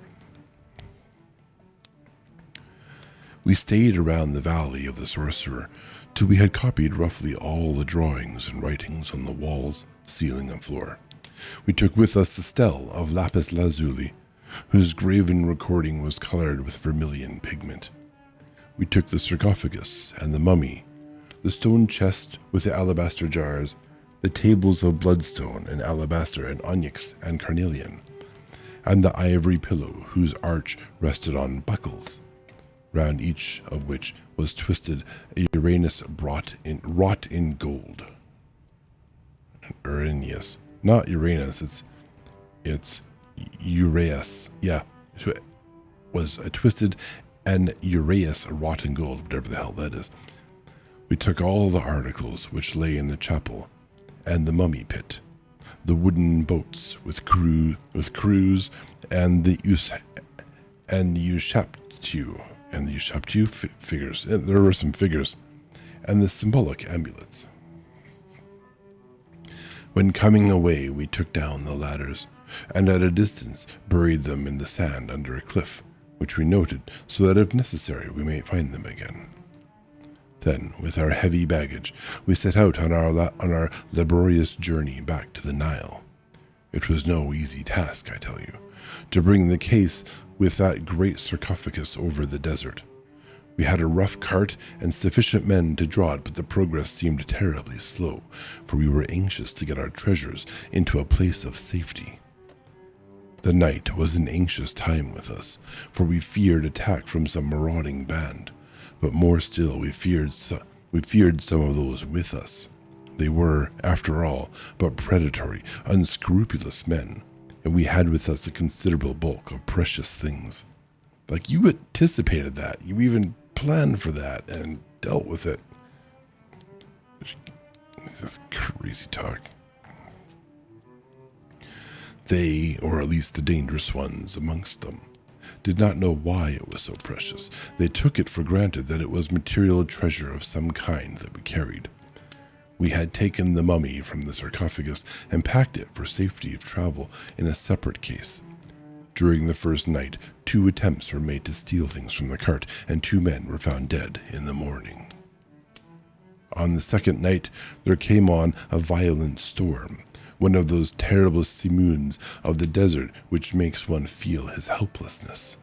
We were overwhelmed with drifting sand. Some of our Bedouins had fled before the storm, hoping to find shelter. The rest of us, wrapped in our Bornos,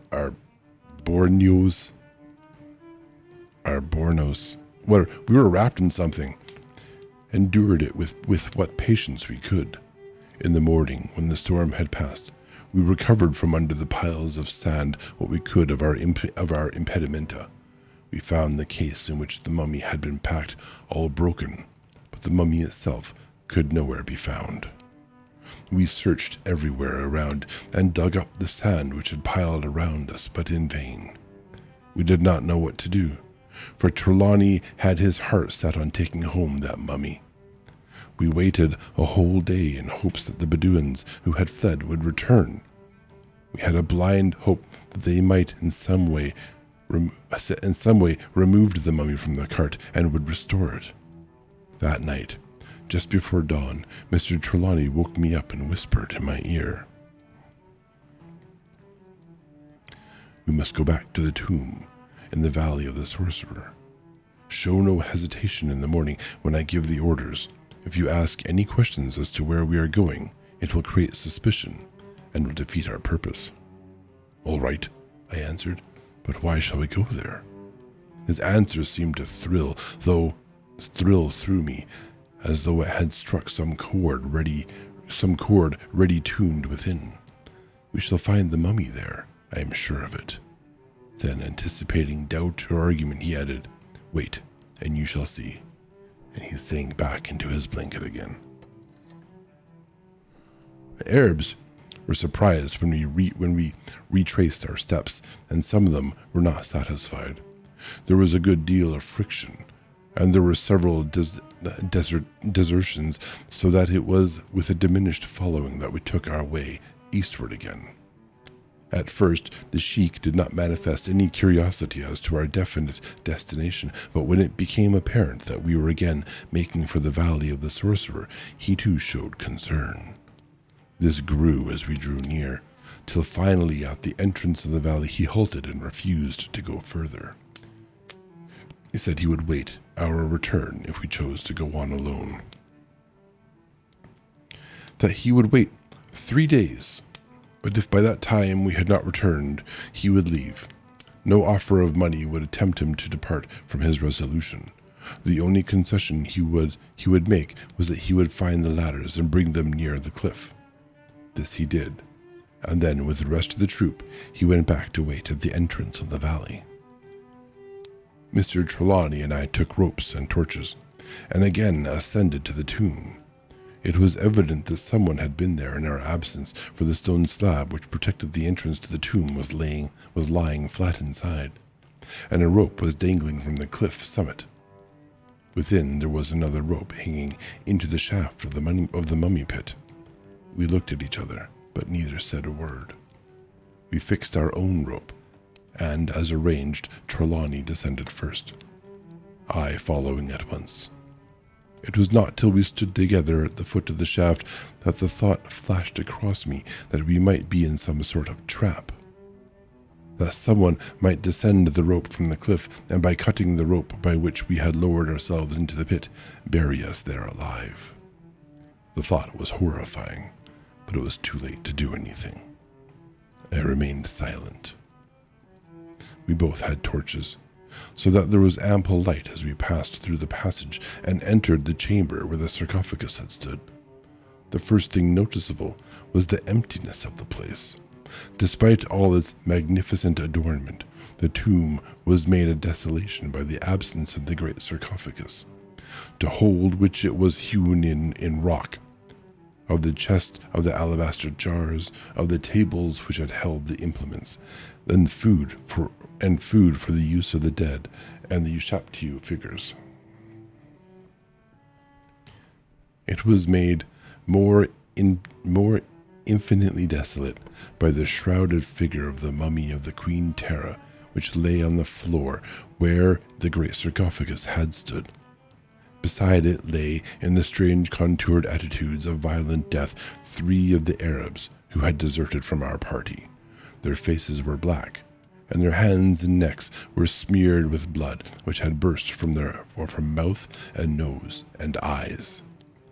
On the throat of each were the marks, now blackening, of a hand of 7 fingers. Trelawney and I drew close and clutched each other in awe and fear as we looked. For most wonderful of all, across the breast of the mummied queen lay a hand of 7 fingers, ivory white, the wrist only showing a scar like a jagged red line from which seemed to deepen drops of blood. Depend drops of blood. Okay, that's the end of that chapter. I'm going to force OBS to close. We are desperately going to hope that the video file saves properly.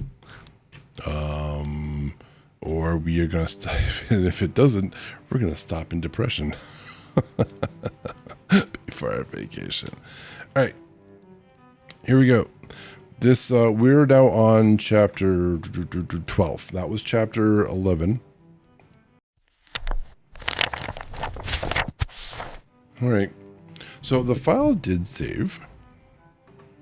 You're going to crash things again with doing that? Well, if I do, then it's good to find out that that's what happened. Yeah, no, it's fine in DaVinci, which is good. So everything seems normal. I'm going to guess that the file just didn't close off properly. It didn't save properly.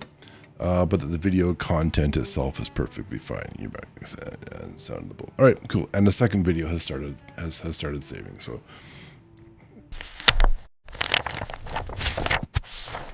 stream number 2 for the night. Chapter 12, The Magic Coffer. When we recovered our amazement, which seemed to last unduly long, we did not lose any time carrying the mummy through the passage and hoisting it up the pit shaft. Are you dumb? Are you like super, super dumb? That thing just killed 3 men and you're just going to take it again?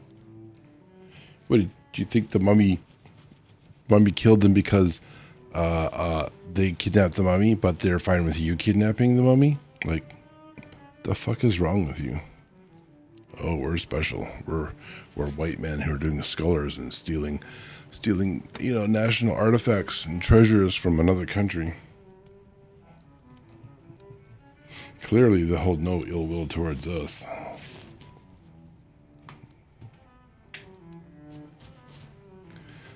I went first to receive it at the top. As I looked down, I saw Mr. Trelawney lift the severed hand and put it in his breast, manifestly to save it from being injured or lost. We left the dead Arabs where they lay. With our ropes, we lowered our precious burden to the ground and then took it to the entrance of the valley, where our escort was to wait. To our astonishment, we found them on the move. When we remonstrated with the sheik, he answered that he had fulfilled his contract to the letter. He had waited the 3 days as arranged. I thought that he was lying to cover up his base intention of deserting us, and I found, when we compared notes, that Trelawney had the same suspicion. It was not till we arrived at Cairo that we found he was correct. It was the 3rd of November, 1884, when we entered the mummy pit for the second time. We had reason to remember the date. We had lost 3 whole days of our reckoning, out of our lives, whilst we had stood wondering in that chamber of the dead. It was strange then that we had a superstitious feeling with regard to the dead queen Terra. Let me start that over again. 1. Why is that strange? That you would have a superstitious feeling in regards to losing an entire 3 days? Oh, no, I'm reading this completely wrong. So let me start this paragraph over. We had lost 3 whole days of our reckoning out of our lives, whilst we had stood wondering in that chamber of the dead. Was it strange, then, that we had a superstitious feeling with regard to the dead Queen Terra and all belonging to her? Is it any wonder that it rests with us now, with a bewildering sense of some power outside ourselves or our comprehension? Will it be any wonder if it go down to the grave with us at the appointed time? Will it be any wonder if it go down to the grave with us? Anyway, if indeed there be any graves for us who have robbed the dead? He was silent for quite a minute before he went on. We got to Cairo all right. Oh, hello, Queen. Welcome back to stream number 2. Thank you for the hydrate.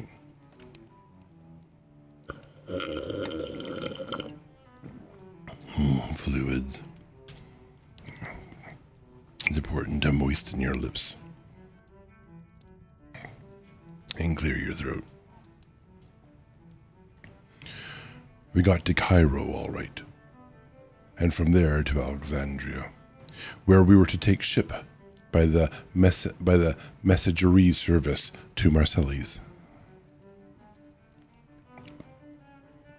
and go thence by express to London.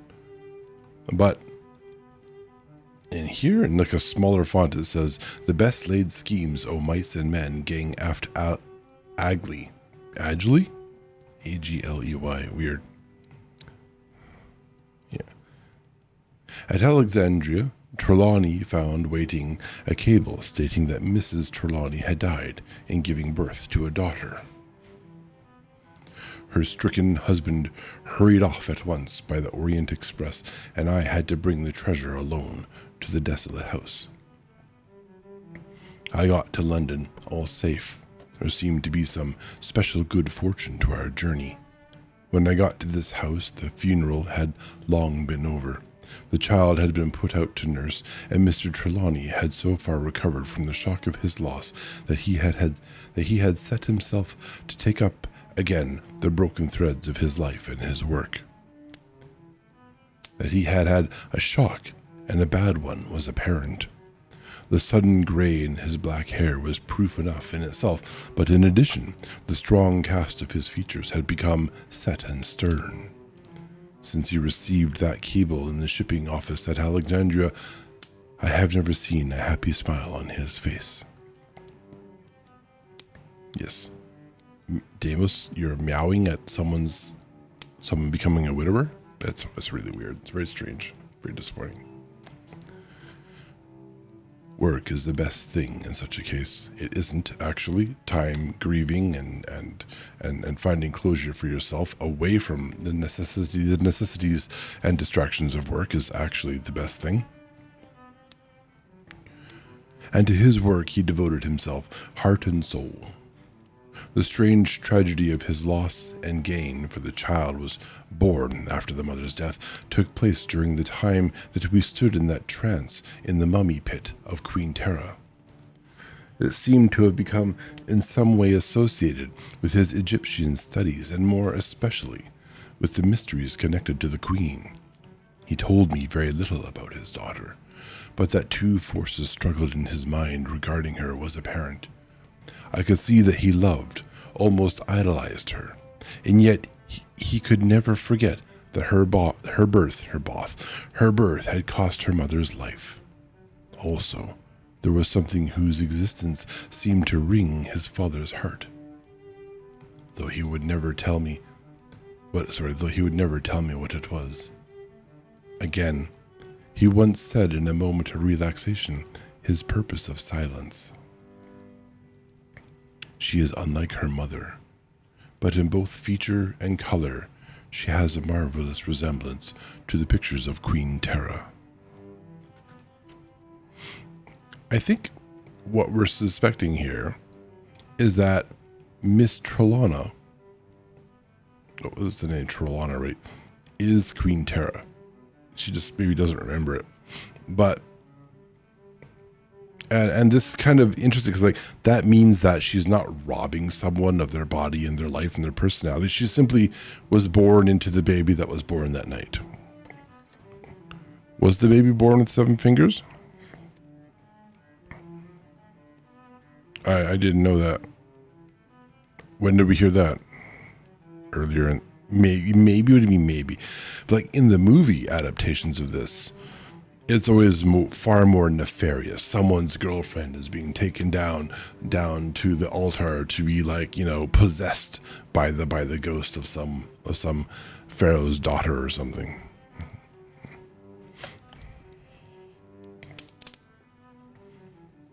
He said that he had sent her away to people who would care for her, as he could not.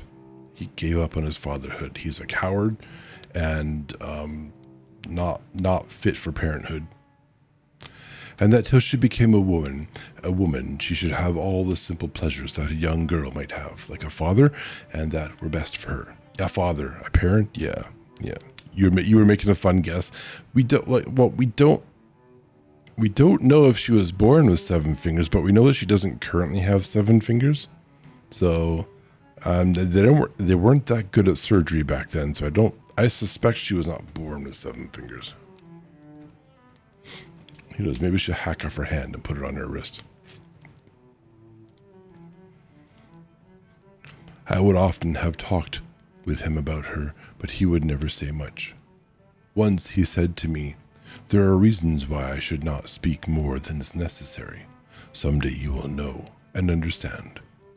I respected his reticence, and beyond asking after her on my return after her journey, I have never spoken of her again. I had never seen her till I did so in your presence. Well, when the treasures which we had stolen from the tomb had been brought here, Mr. Trelawney arranged their disposition himself. The mummy, all except the severed hand, he placed in the great ironstone sarcophagus in the hall. This was wrought for the Theban high priest Uni, and is, as you may have remarked, all inscribed with wonderful invocations to the old gods of Egypt. The rest of the things from the tomb he disposed about his own room, as you have seen. Amongst them he placed, for special reasons of his own, the mummy hand. I think he regards this as the most sacred of his possessions, with perhaps one exception. That is, the carven ruby, which he calls Jewel of 7 Stars, which he keeps in that great safe, which is locked and guarded by various devices, as you know. I dare say you find this tedious, but I have had to explain it so that you should understand all up to the present. It was a long time after my return with the mummy of Queen Terra when Mr. Trelawney reopened the subject with me. He had been several times to Egypt, sometimes with me and sometimes alone, and I had been several trips on my own account or for him.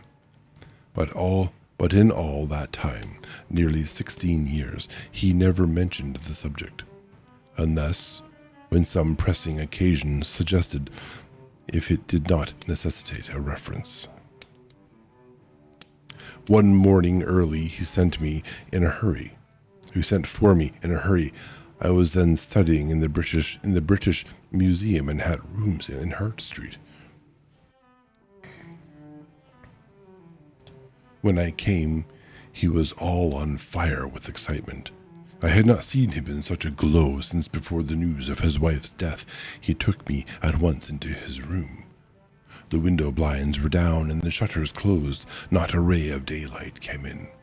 The ordinary lights in the room were not lit, but there were a lot of powerful electric lamps, 50 candle power at least, arranged on one side of the room.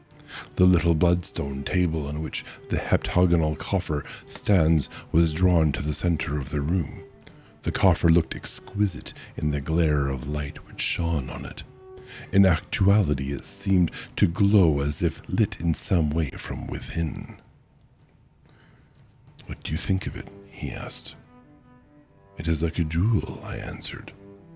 "You may well call it the sorcerer's magic coffer. If it often looks like that, it almost seems to be alive."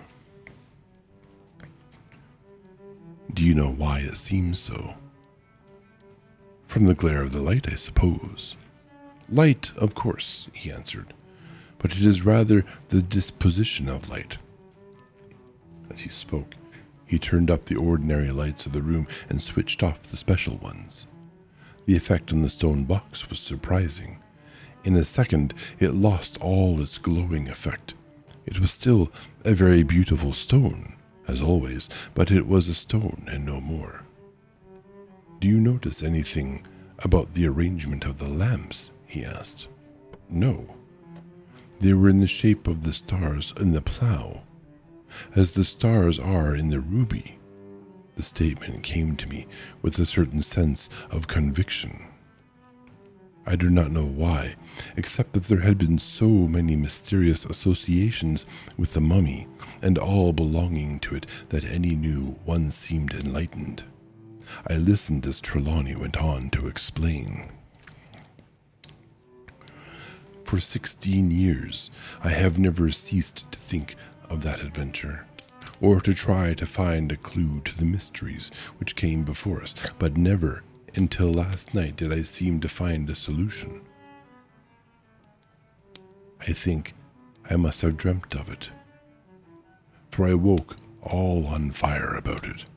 I jumped out of bed with a determination of doing something before I quite knew what it was that I wished to do.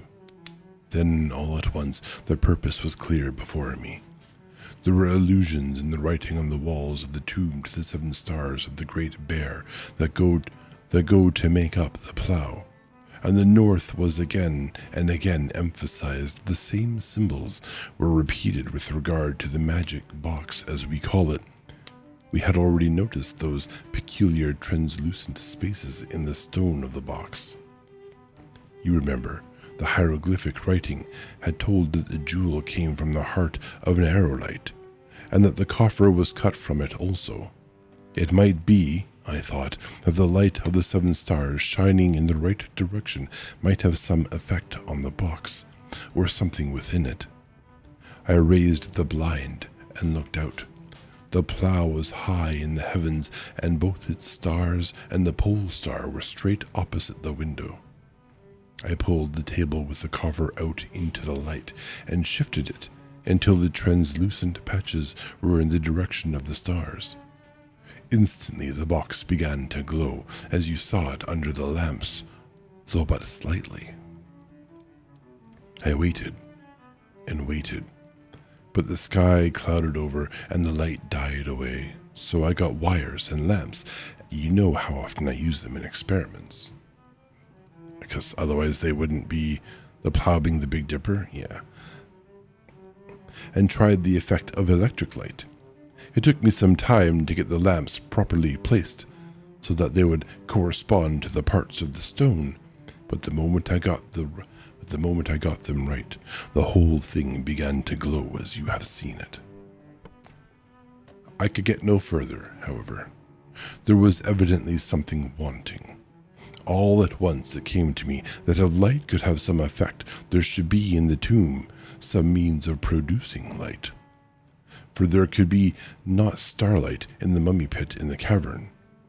Then the whole thing seemed to become clear. On the bloodstone table, which was a hollow carved in its top, into which the bottom of the coffer fits, I laid the magic coffer, and I at once saw that the odd protuberances so carefully wrought in the substance of the stone correspond in a way to the stars in the constellation. These then were to hold lights. "Eureka!" I cried. "All we want now is the lamps." I tried placing the electric lights on or close to the protuberances, but the glow never came to the stone. So the conviction grew on me that there were special lamps made for the purpose. If we could find them, a step on the road to solving the mystery should be gained. "But what about the lamps?" I asked. "Where are they? When are we to discover them? How are we to know them if we do find them? What?" He stopped me at once. "One thing at a time," he said quietly. "Your first question contains all the rest. Where are these lamps? I shall tell you. In the tomb."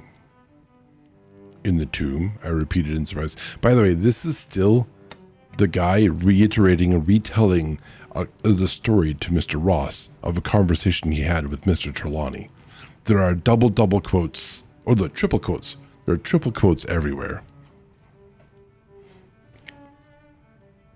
"In the tomb?" I repeated in surprise.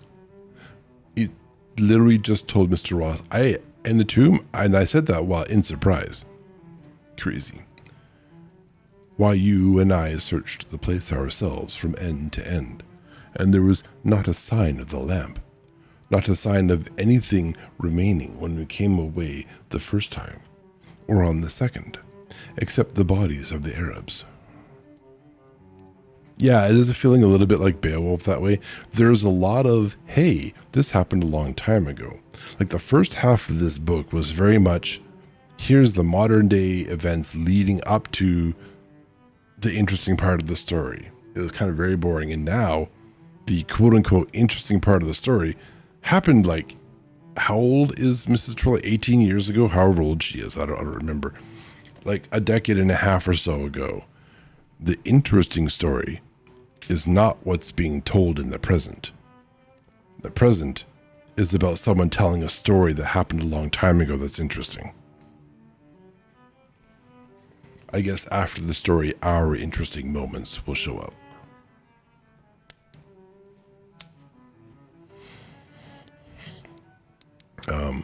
Yes, they find nothing except the bodies of the Arabs. Whilst I was speaking, he had uncoiled some large sheets of paper, which he had brought in his hand from his own room.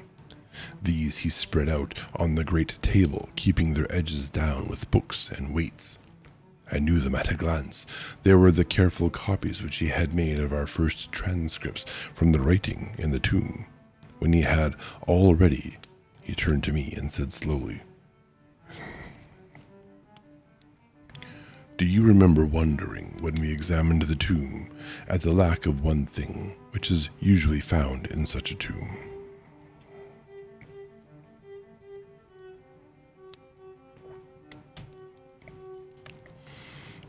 Yes, there was no serdab." "The serdab, I may perhaps explain," said Mr. Corbeck to me, so we're back in the present, "is a sort of niche built or hewn in the wall of a tomb. Those which have as yet been examined bear no inscriptions and contain only effigies of the dead for whom the tomb was made." Then he went on with his narrative. Trelawney, when he saw I had caught his meaning, went on speaking with something of his old enthusiasm. "I have come to the conclusion that there must be a serdab, a secret one. We were dull not to have thought of it before. We might have known that the maker of such a tomb, a woman who had shown in other ways such a sense of beauty and completeness, and who had finished every detail with a feminine richness of elaboration, that was such a side comment, holy crap, would not have neglected such an architectural feature, even if it had not its own special significance and ritual. She would have had it as an adornment.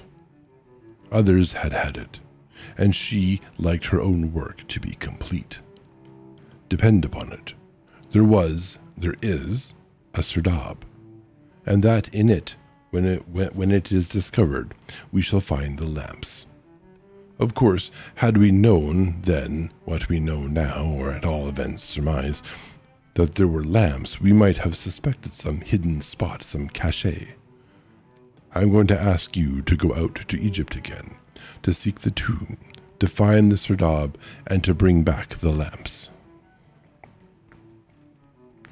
And if I find there's no serdab, or if discovering it I find no lamps in it, what then? He smiled grimly with that saturnine smile of his so rarely seen for years past, as he spoke slowly. Then you will have to hustle till you find them. What a great response.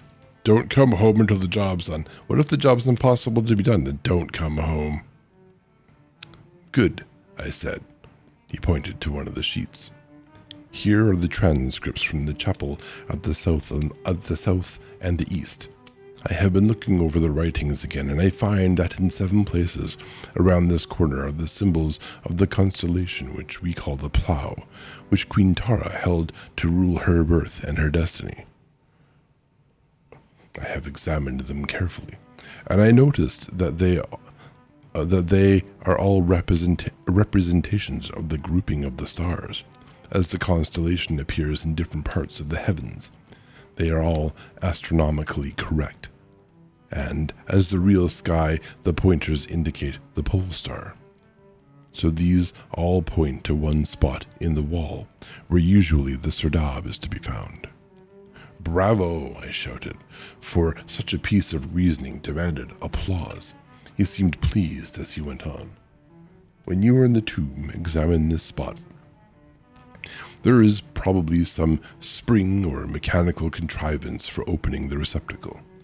What it may be, there is no use guessing. You will know what best to do when you are on the spot. I started the next week for Egypt, and never rested till I stood again in the tomb. I had found some of our old following, and was fairly well provided with help. The country was now in a condition very different to that in which it had been 16 years before. There was no need for troops or armed men. I climbed the rock face alone. There was no difficulty, for in that fine climate the woodwork of the ladder was still dependable. It was easy to see that in the years that had elapsed there had been other visitors to the tomb, and my heart sank within me when I thought that some of them might by chance have come across the secret place. It would be a bitter discovery indeed to find that they had forestalled me, and that my journey had been in vain. The bitterness was realized when I lit my torches, and passed between the 7-sided columns to the chapel of the tomb. There, in the very spot where I had expected to find it, was the opening of a serdab, and the serdab was empty. But the chapel was not empty, for the dried-up body of a man in Arab dress lay close under the opening, as though he had been stricken down. I examined all round the walls to see if Trelawney's surmise was correct, and I found that in all the positions of the stars as given, the pointers of the plough indicated a spot to the left hand, or south side, of the opening of the serdab, where was a single star in gold. I pressed this, and it gave way.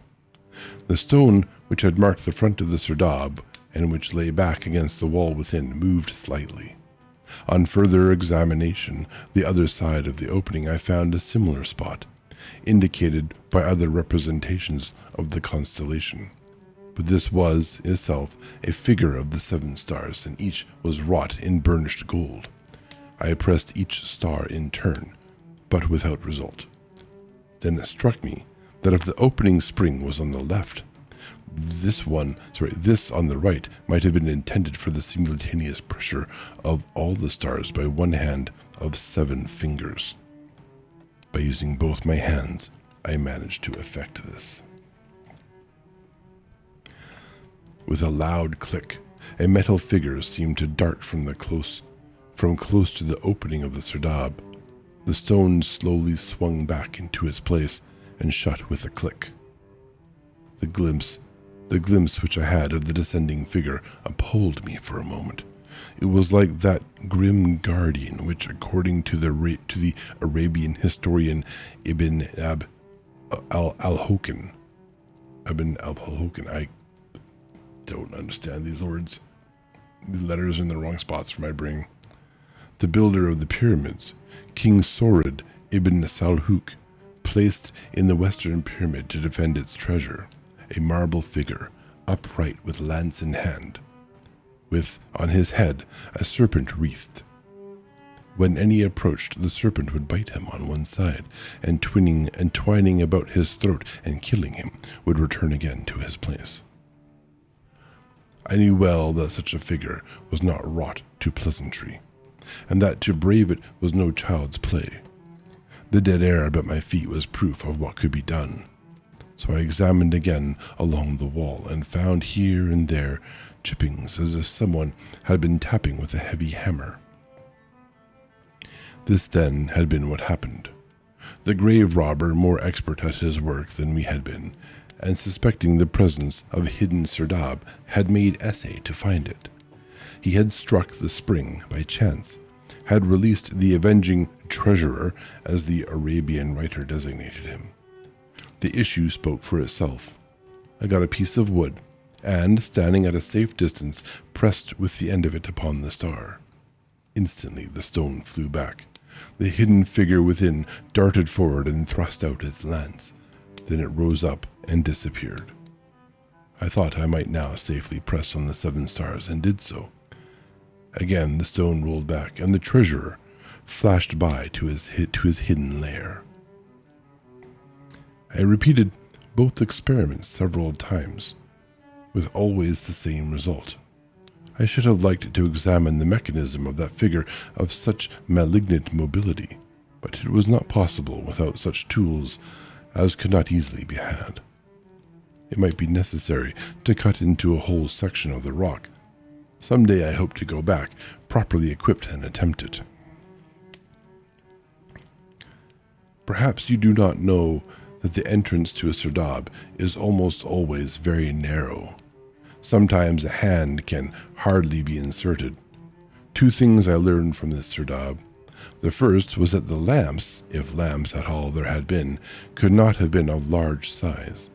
And secondly, that they would be in some way associated with Hathor, whose symbol in the hawk in a square with the right top corner forming a smaller square, was cut in relief on the wall within, and colored the bright vermilion which we had found on the stele.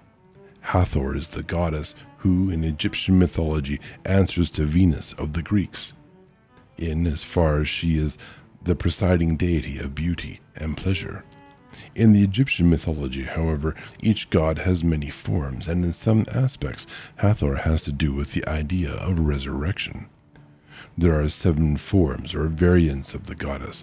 Why should not these correspond in some way to the 7 lamps? That there had been such lamps, I was convinced. The first grave robber had met his death. The second had found the contents of the serdab. The first attempt had been made years since. The state of the body proved this. I had no clue to the second attempt. It might have been long ago, or it might have been recently. If, however, others had been to the tomb, it was probable that the lamps had been taken long ago.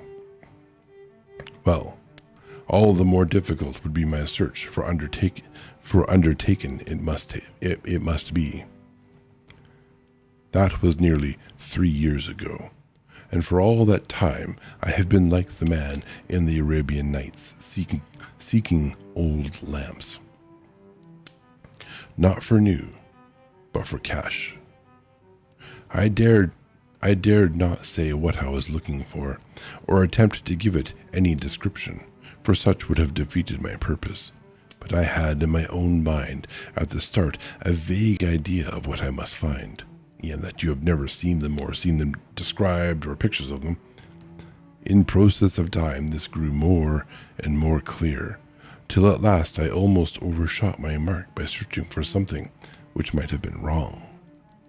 The disappointments I suffered and the wild goose chases I made would fill a volume, but I persevered, and I had a sip.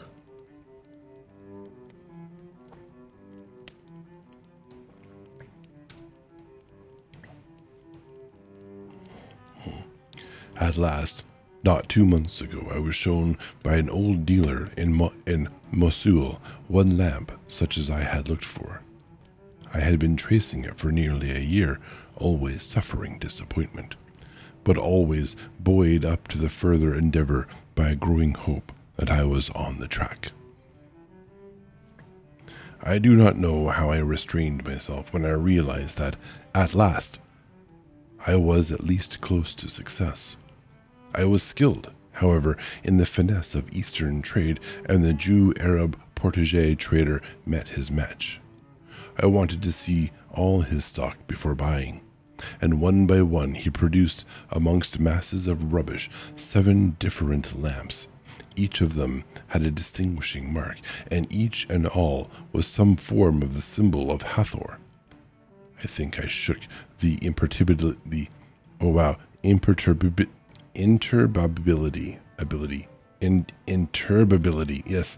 imperturbability. Oh wow, that is a success story right there. The pronunciation of imperturbability of my swarthy friend by the magnitude of my purchases. For in order to prevent him guessing what form of goods I sought, I nearly cleared out his shop. At the end, he nearly wept and said I had ruined him, for now he had nothing to sell. What a wild thing to have a problem with. Yeah, brr. He would have torn his hair had he known what price I should ultimately have given for some of his stock, that perhaps he valued least. I parted with most of my merchandise at normal price as I hurried home. I did not dare to give it away or even lose it, lest I should incur suspicion. My burden was far too precious to be risked by any foolishness now. I got on as fast as it is possible to travel in such countries, and arrived in London with only the lamps and certain portable curios and papyri which I had picked up on my travels. Now, Mr. Ross, you know all I know, and I leave it to your discretion how much, if any of it, you will tell Miss Trelawney. As he finished, a clear young voice said behind us, "What about Miss Trelawney? She is here." We turned, startled, and looked at each other inquiringly. Miss Trelawney stood in the doorway. We did not know how long she had been present or how much she had heard.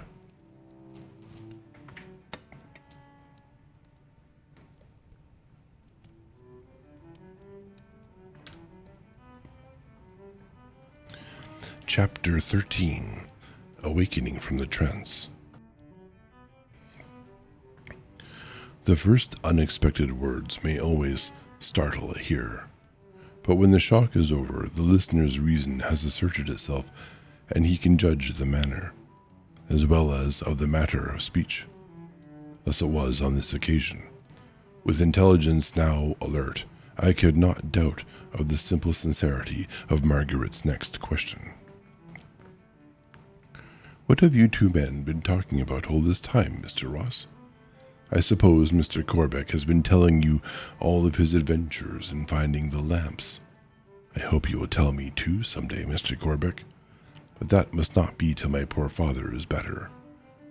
He would like, I am sure, to tell me all about these things himself, or to be present when I heard them. She glanced sharply from one to the other. Oh, that was what you were saying as I came in. All right, I shall wait, but I hope it won't be long. The continuance of Father's condition is, I feel, breaking me down. A little while ago, I felt that my nerves were giving out, so I determined to go out for a walk in the park. I am sure it will do me good. I want you, if you will, Mr. Ross, to be with Father whilst I am away. I shall feel secure then. I rose with alacrity, rejoicing that the poor girl was going out even for half an hour. She was looking terribly wearied and haggard, and the sight of her pale cheeks made my heart ache. I went to the sick room and sat down in my usual place. Mrs. Grant was then on duty, and we had not found it necessary to have more than one person in the room during the day. When I came in, she took occasion to go about some household duty. The blinds were up, but the north aspect of the room softened the hot glare of the sunlight without. I sat for a long time, thinking over all that Mr. Corbeck had told me, and weaving its wonders into the tissue of strange things which had come to pass since I had entered the house. At times I was inclined to doubt everything and everyone, to doubt even the evidence of my own five senses. The warnings of the skilled detective kept coming back to my mind. He had put down Mr. Corbeck as a clever liar and a confederate of Miss Trelawney, of Margaret. That settled it. Face to face with such a proposition as that, doubt vanished. Each time when her image, her name, the merest thought of her came before my mind, each event stood out stark as a living fact.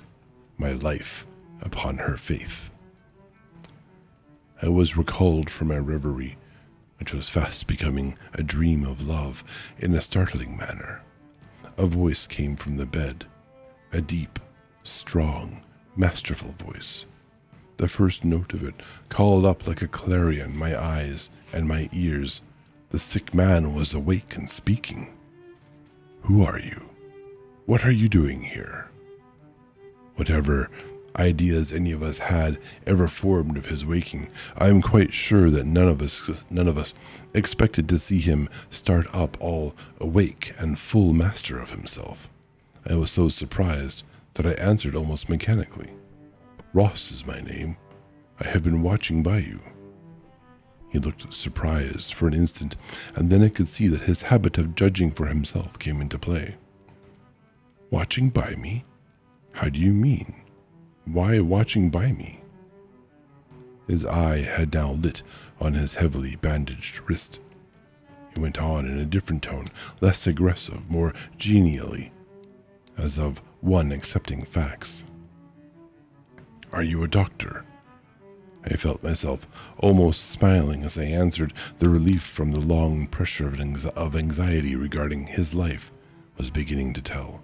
No, sir. Then why are you here? If you are not a doctor, what are you? His tone was again more dictatorial. Thought is quick. The whole train of reasoning on which my answer must be based flooded through my brain before the words could leave my lips. Margaret. I must think of Margaret.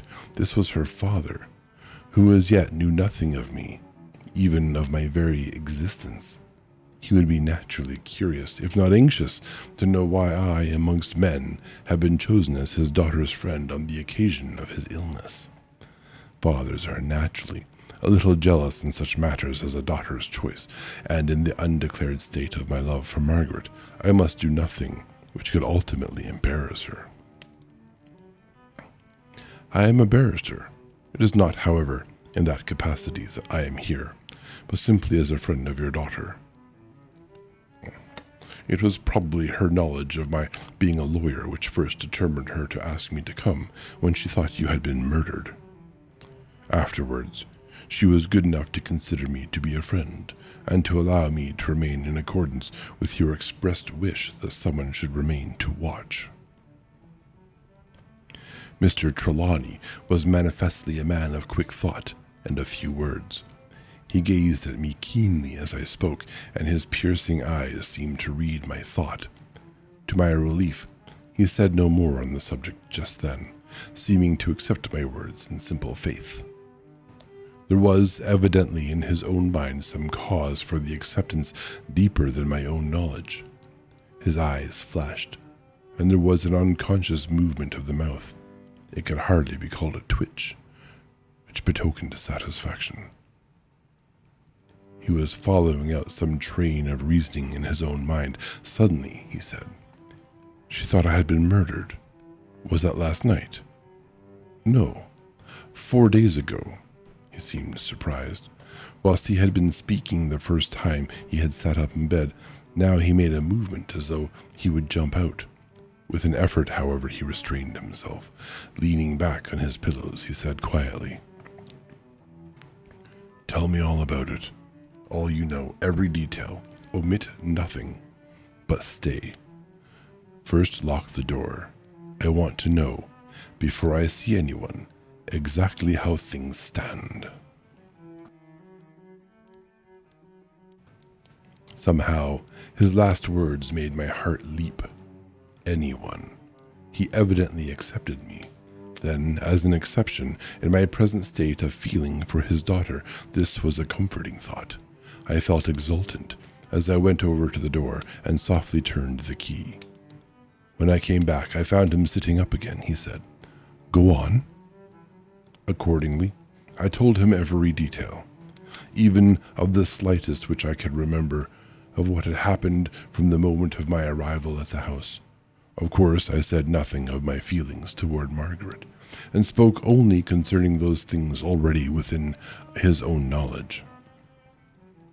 With regard to Corbeck, I simply said that he had brought back some lamps of which he had been in quest.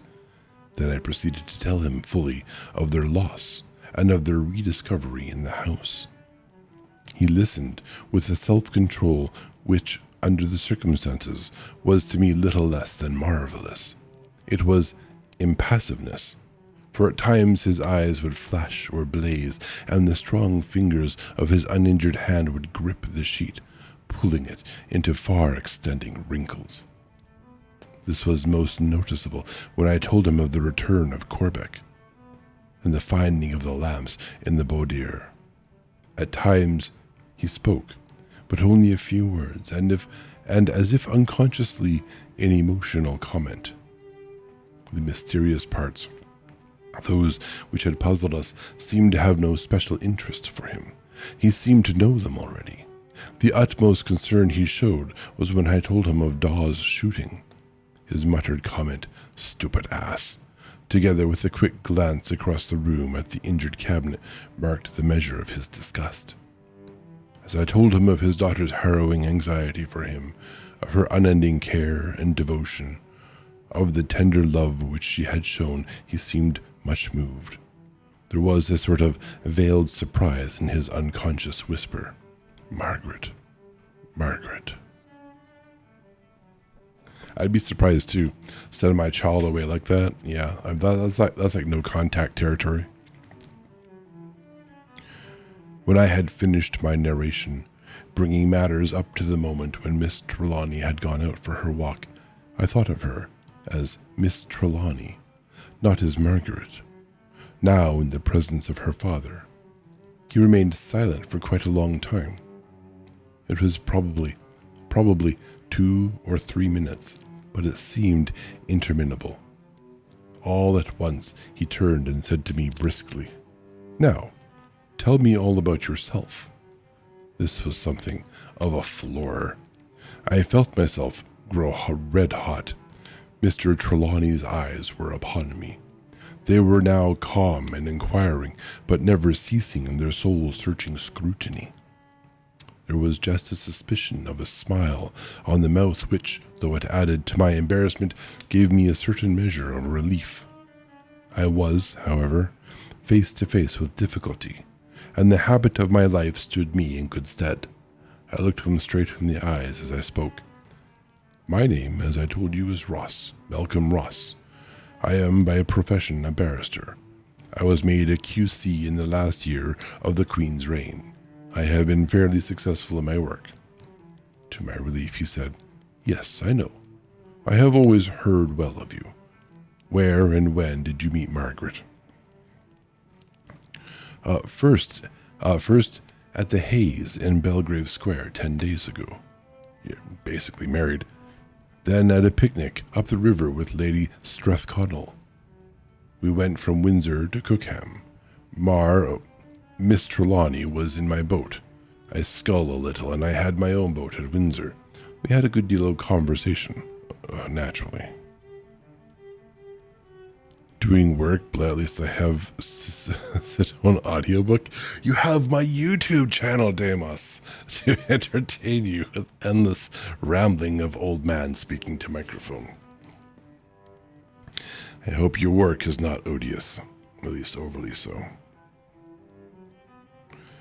Naturally, there was just a suspicion of something sardonic in the tone of acquiescence, but there was no other intimation of his feeling.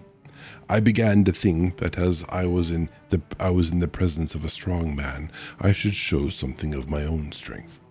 My friends, and sometimes my opponents, say that I am a strong man. So I'm not just bragging, apparently. In my present circumstances, not to be absolutely truthful would be to be weak. So I stood up to the difficulty before me, always bearing in mind, however, that my words might affect Margaret's happiness through her love for her father. I went on.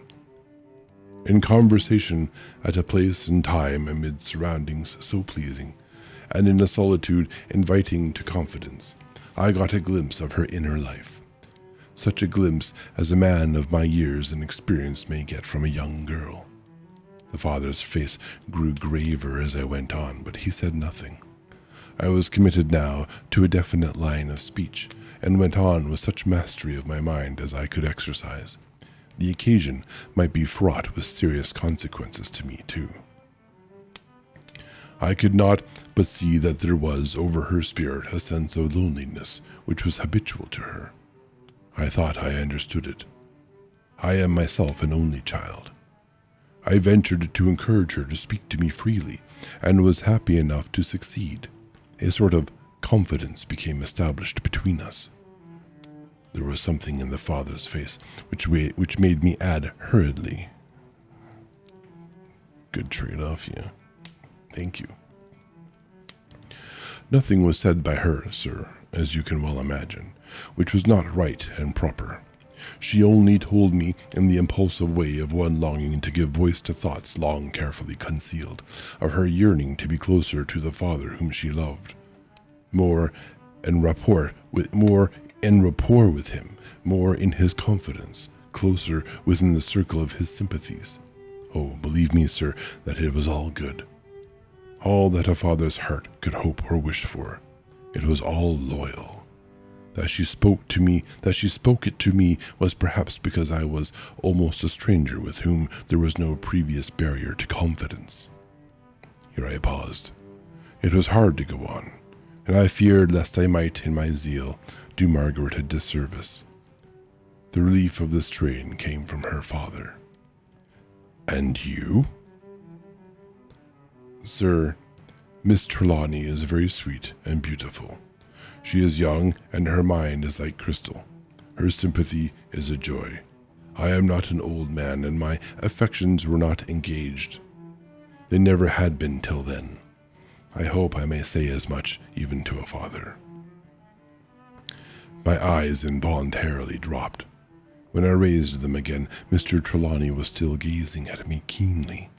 All the kindliness of his nature seemed to wreath itself in a smile as he held out his hand and said, Malcolm Ross, I have always heard of you as a fearless and honorable gentleman. I am glad my girl has such a friend. Go on. You know what? Malcolm Ross has got like a spell around him. The charm effect of obviously everyone instantly trusts them, spills everything they have, and just like, yeah, there are no barriers with confidence with respect to him. It's no wonder he's a good barrister. Everyone with that power should be in law. Protag power? Yeah, it's good protag power.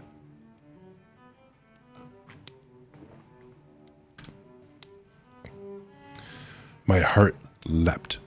The first step to winning to the winning of Margaret's father was gained. I dare say I was somewhat more effusive in my words and my manner as I went on. I certainly felt that way.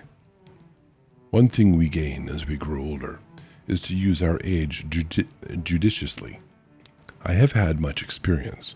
I have fought for it and worked for it all my life, and I felt that I was justified in using it. I ventured to ask Miss Trelawney to count on me as a friend, to let me serve her should occasion arise. She promised me that she would. I had little idea that my chance of serving her should come so soon or in such a way, but that very night you were stricken down. In her desolation and anxiety, she sent for me. Yeah, bro, to be clear, she sent for a doctor, she sent for the police, and then she sent for you. You were third pick. I'm just saying, you weren't the first one. It's just an observation. I paused. He continued to look at me as I went on. When your letter of instructions was found, I offered my services. They were accepted, as you know. And these days, how did they pass for you? The question startled me. There was in it something of Margaret's own voice and manner, something so greatly resembling her lighter moments that had brought out all the masculinity in me. Really, you're getting masculine over her dad? Interesting. Should have called for some delivery too. she was about it. Yeah, you might as well. She's pulling together an emergency party. She might as well get the donuts to make the cops bring them. Or was I masculinity, right? I felt more sure of my ground now as I said, "These days, sir, despite all their harrowing anxiety, despite all the pain they held for the girl whom I grew to love more and more with each passing hour, I have been the happiest of my life." He kept silence for a long time, so long that, as I waited for him to speak, with my heart beating, I began to wonder if my frankness had been too effusive. At last he said, "I suppose it is hard to say so much vicariously. Her poor mother should have heard you. It would have made her heart glad." And a shadow swept across his face, and he went on more hurriedly. "But are you quite sure of all this?" "I know my own heart, sir." Okay. When these ads hit, they are going to last 3 minutes. We'll be right back. We'll pause reading in that amount of time.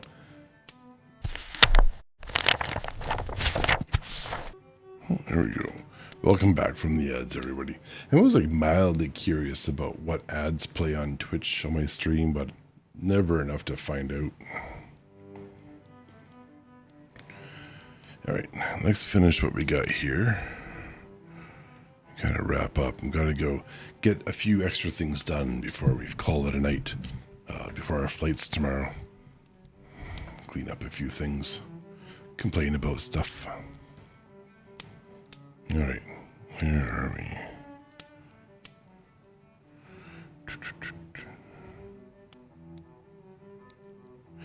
The old guy says, yeah. Licky, thank you for the licks. I was just, okay, fine, I'll stand up and flex.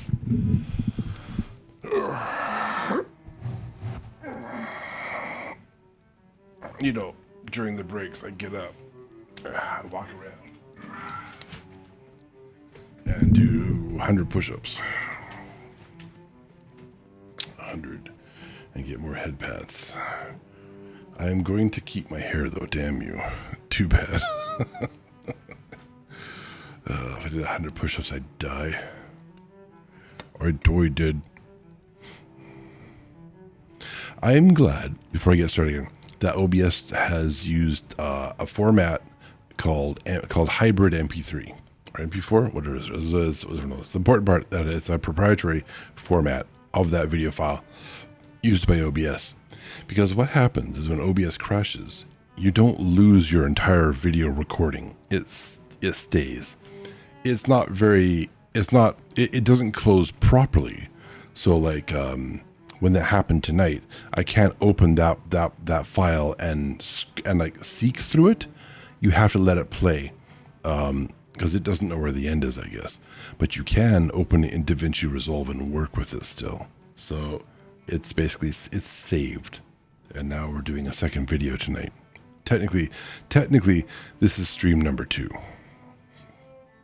But it shall be saved, and when I video edit the things, everything will be fine and well.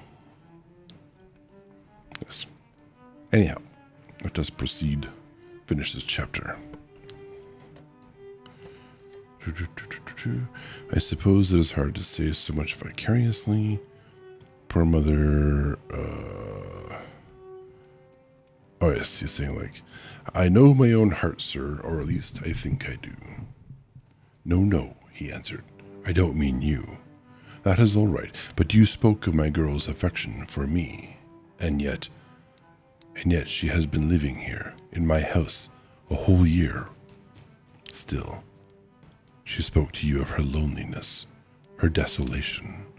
It grieves me to say it, but it is true. I never saw a sign of such affection towards myself in all the year. His voice trembled away into sad, reminiscent introspection. Oh, damn.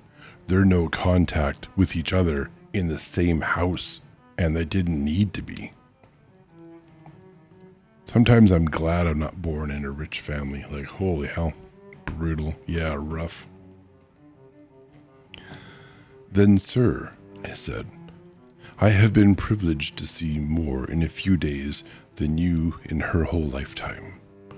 My words seemed to call him up from himself, and I thought that it was with pleasure as well as surprise that he said, I had no idea of it.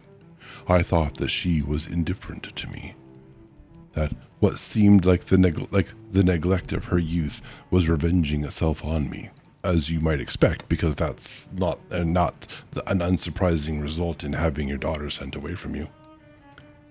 I don't like him as a parent. He sucks. That she was cold of heart. It is a joy unspeakable to me that her mother's daughter loves me too. Unconsciously, he sank back upon his pillows, lost in memories of the past. Yeah, you don't deserve that. And it's actually really strange that she's expressed affection in this kind of way. But, you know, narrative plotline powers, I guess, at work. How he must have loved her mother. It was the love of her mother's child, rather than the love of his own daughter, that appealed to him. My heart went out to him in a great wave of sympathy and kindliness. I began to understand the passion of these two great, silent, reserved natures that successfully concealed the burning hunger for the other's love. It did not surprise me when presently he murmured to himself, Margaret, my child, tender and thoughtful, and strong and true and brave, like her dear mother, And then, to the very depths of my heart, I rejoiced that I had spoken so frankly. Presently, Mr. Trelawney said, 4 days, the 16th, then this is the 20th of July? I nodded affirmation, and he went on. So I have been lying in a trance for 4 days. It is not the first time. I was in a trance once under strange conditions for 3 days and never even suspected it till I was told of the lapse of time. And maybe your tummy being very hungry? I shall tell you all about it in some day, if you care to hear. It's like, thanks, I've heard about it. Your buddy betrayed you. That made me thrill with pleasure. That he, Margaret's father, would so take me into his confidence made it possible. The businesslike, everyday alertness of his voice as he spoke next quite recalled me. I had better get up now. When Margaret comes in, tell her yourself that I am all right. I will avoid any shock. And will you tell Corbeck that I would like to see him as soon as I can? I want to see those lamps and hear all about them. Now you are my servant boy.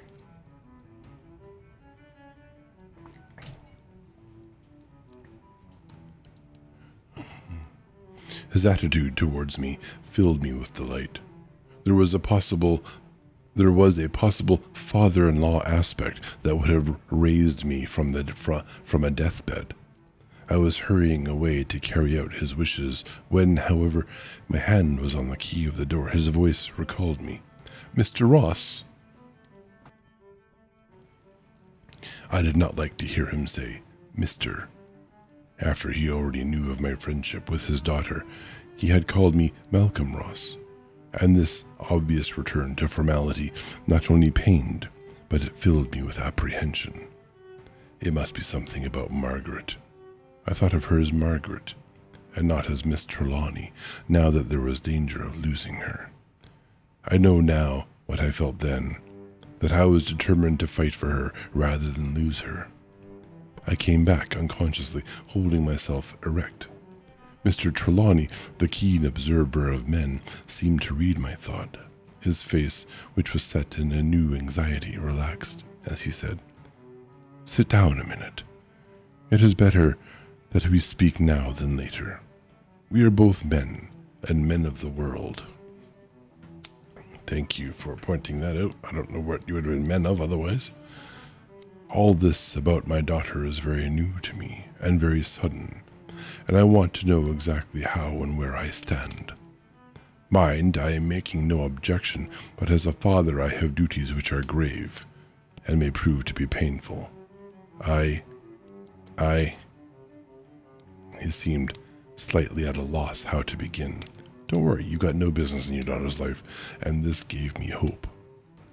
I suppose I am to take it from what you have said to me of your feelings towards my girl, that it is in your mind to be a suitor for her hand later on? I answered at once, absolutely, firm and fixed. It was my intention the evening after I had been with her on the river to seek you, of course, after a proper and respectful interval, and to ask you if I might approach her on the subject. Events forced me into closer relationship more quickly than I had hoped would be possible. But that first purpose has remained fresh in my heart, and has grown in intensity and multiplied itself with every hour which has passed since then. His face seemed to soften as he looked at me. The memory of his own youth was coming back to him instinctively. After a pause, he said, I suppose I may take it too, Malcolm Ross. The return to the familiarity of address swept through me with a glorious thrill. That as yet you have not made any protestation to my daughter. Not in words, sir. The airy pensée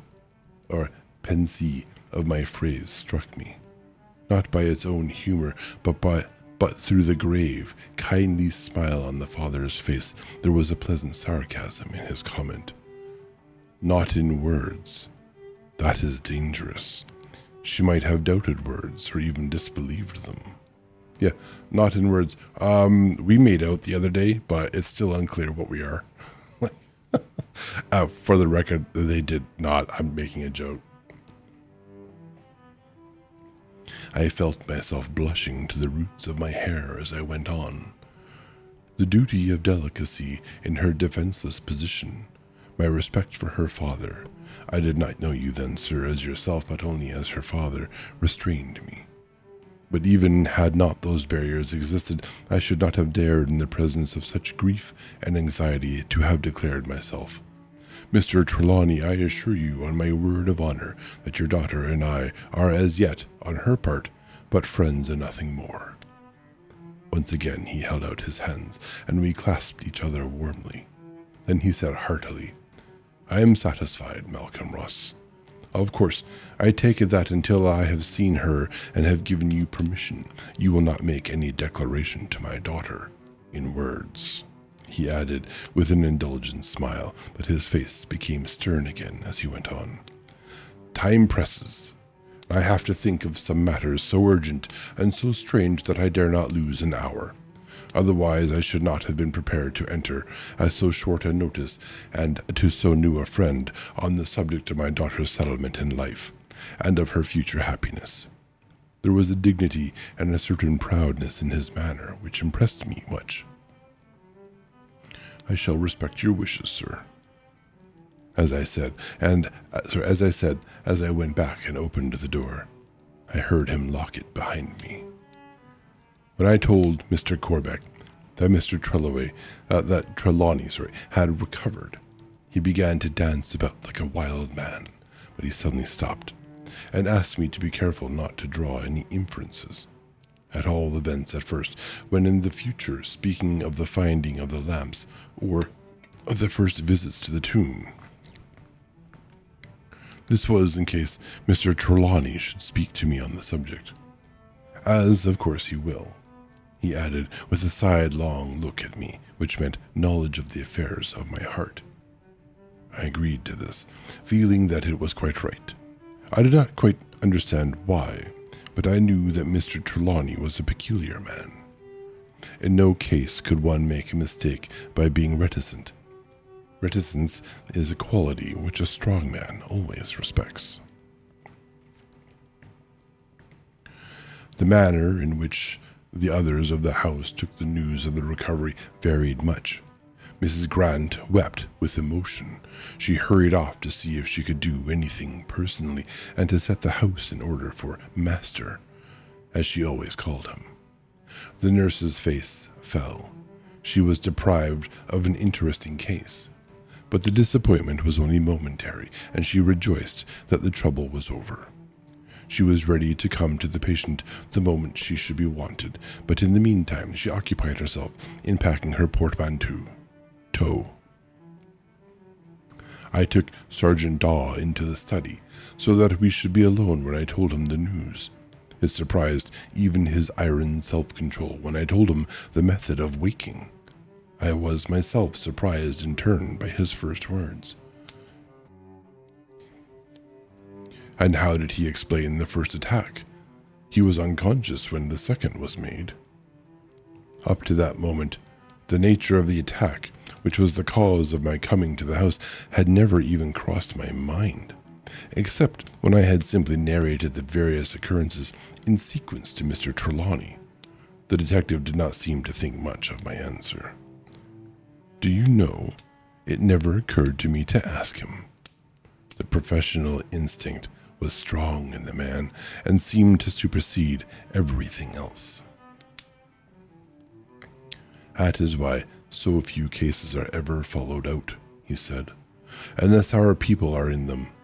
Your amateur detective never hunts down to the death. As for ordinary people, the moment things begin to mend and the strain of suspense is off them." What's that, Demos? Oh, tea, right. "They drop the matter in hand. It is like seasickness," he added philosophically after a pause. "The moment you touch the shore, you never give it a thought, but run off to the buffet to feed. Well, Mr. Ross, I'm glad the case is over, for over it is so far as I'm concerned.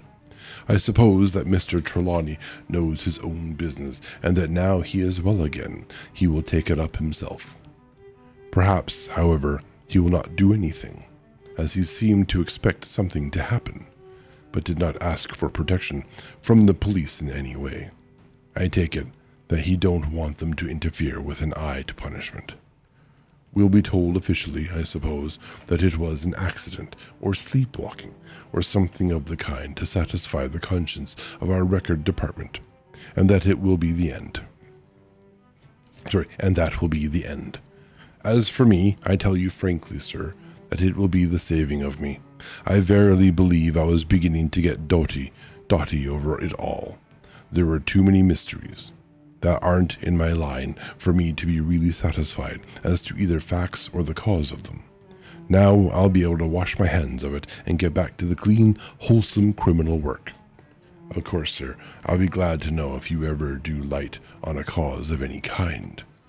And I'll be grateful if you can ever tell me how the man was dragged out of bed when the cat bit him, and who used the knife the second time, for Master Silvio could never have done it by himself. But there, I keep thinking of it still. I must look out and keep a check on myself, or I shall think of it when I have to keep my mind on other things.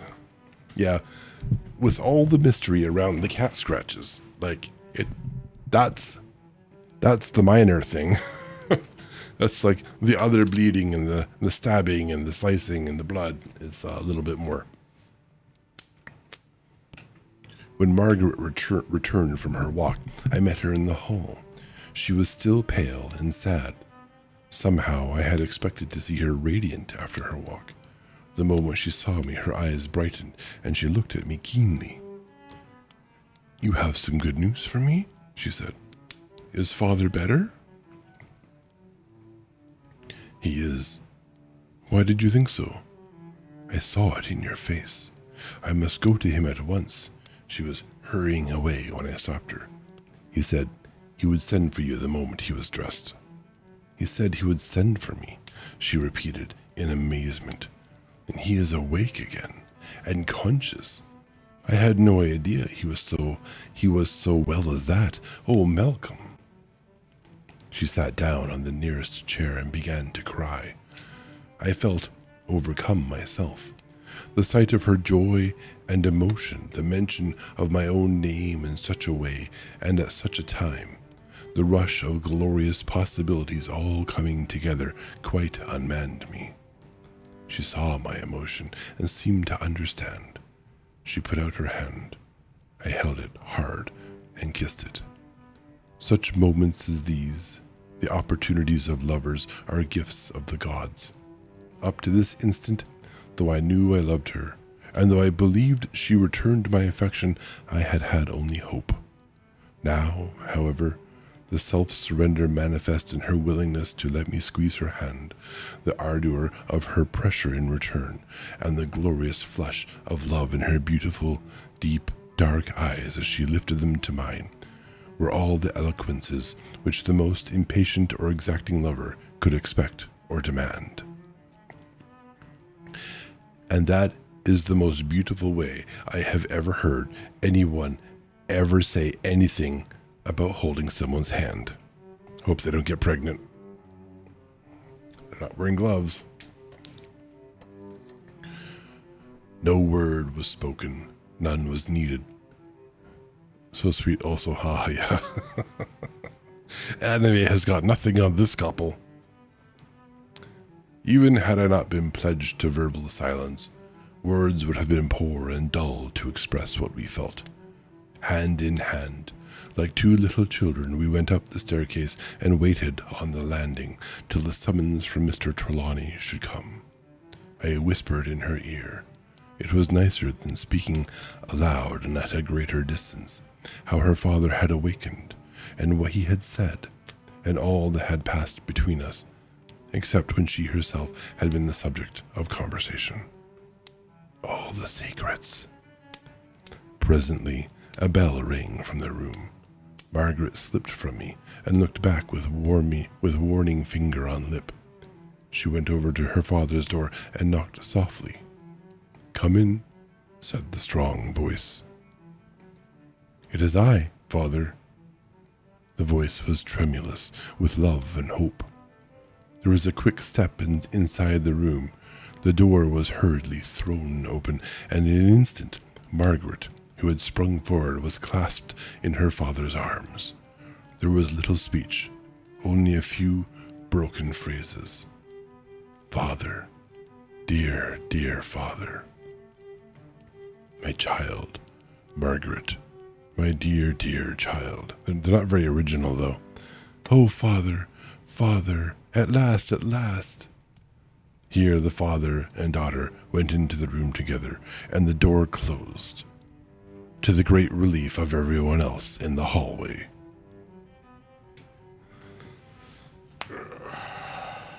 All right, that's the end of that chapter, and the end of reading streams for a little while, anyways. Yeah, it's a good stopping point. It's a happy spot. What could go wrong from here? I spoke over the entire transition, only skipping one reading stream. That's right. Anyone who is still awake, yeah, again, as we mentioned before, the next stream will be on the 28th as we are going to Toronto to enjoy a little bit of a very, very busy vacation. We're going to come back, land, sleep a whole bunch, and then resume our streams.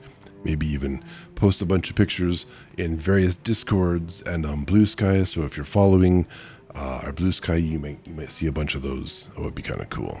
Thank you, Demos. It will be a lovely holiday, or I will drag Valana back over to Toronto to do it again. That's like the third time. I constantly almost call Valana by Volana in front of her parents too. It's kind of crazy. But there we go. That's it. Stream number 2 for the night is over. Let's find someone to harass. Don't give me that. Don't give me that. I don't like it.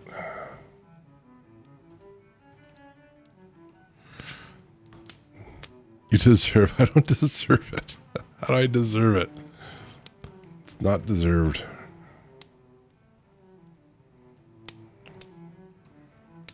Who the hell is that? Why are they? I don't follow this person. Oh, I'm not. I'm just looking at stuff and things from people and whatnots, right?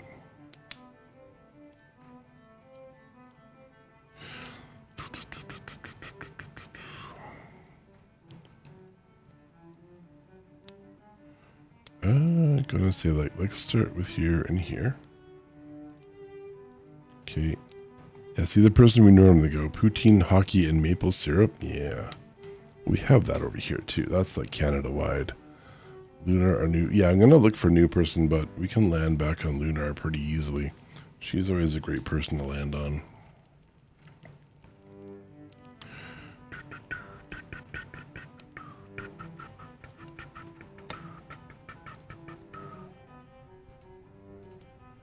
Okay, let's try this and this. Let's stop trying that. You got prickly pear candy? I don't even know what that is. What even is that? Apparently Valana knows what that is.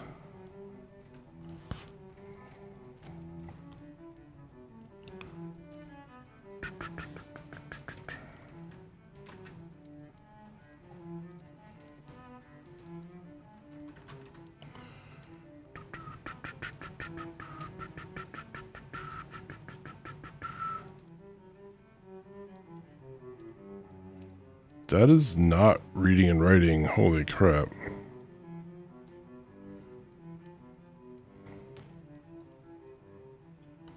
Like reading and writing category, but there's a music video playing? The hell?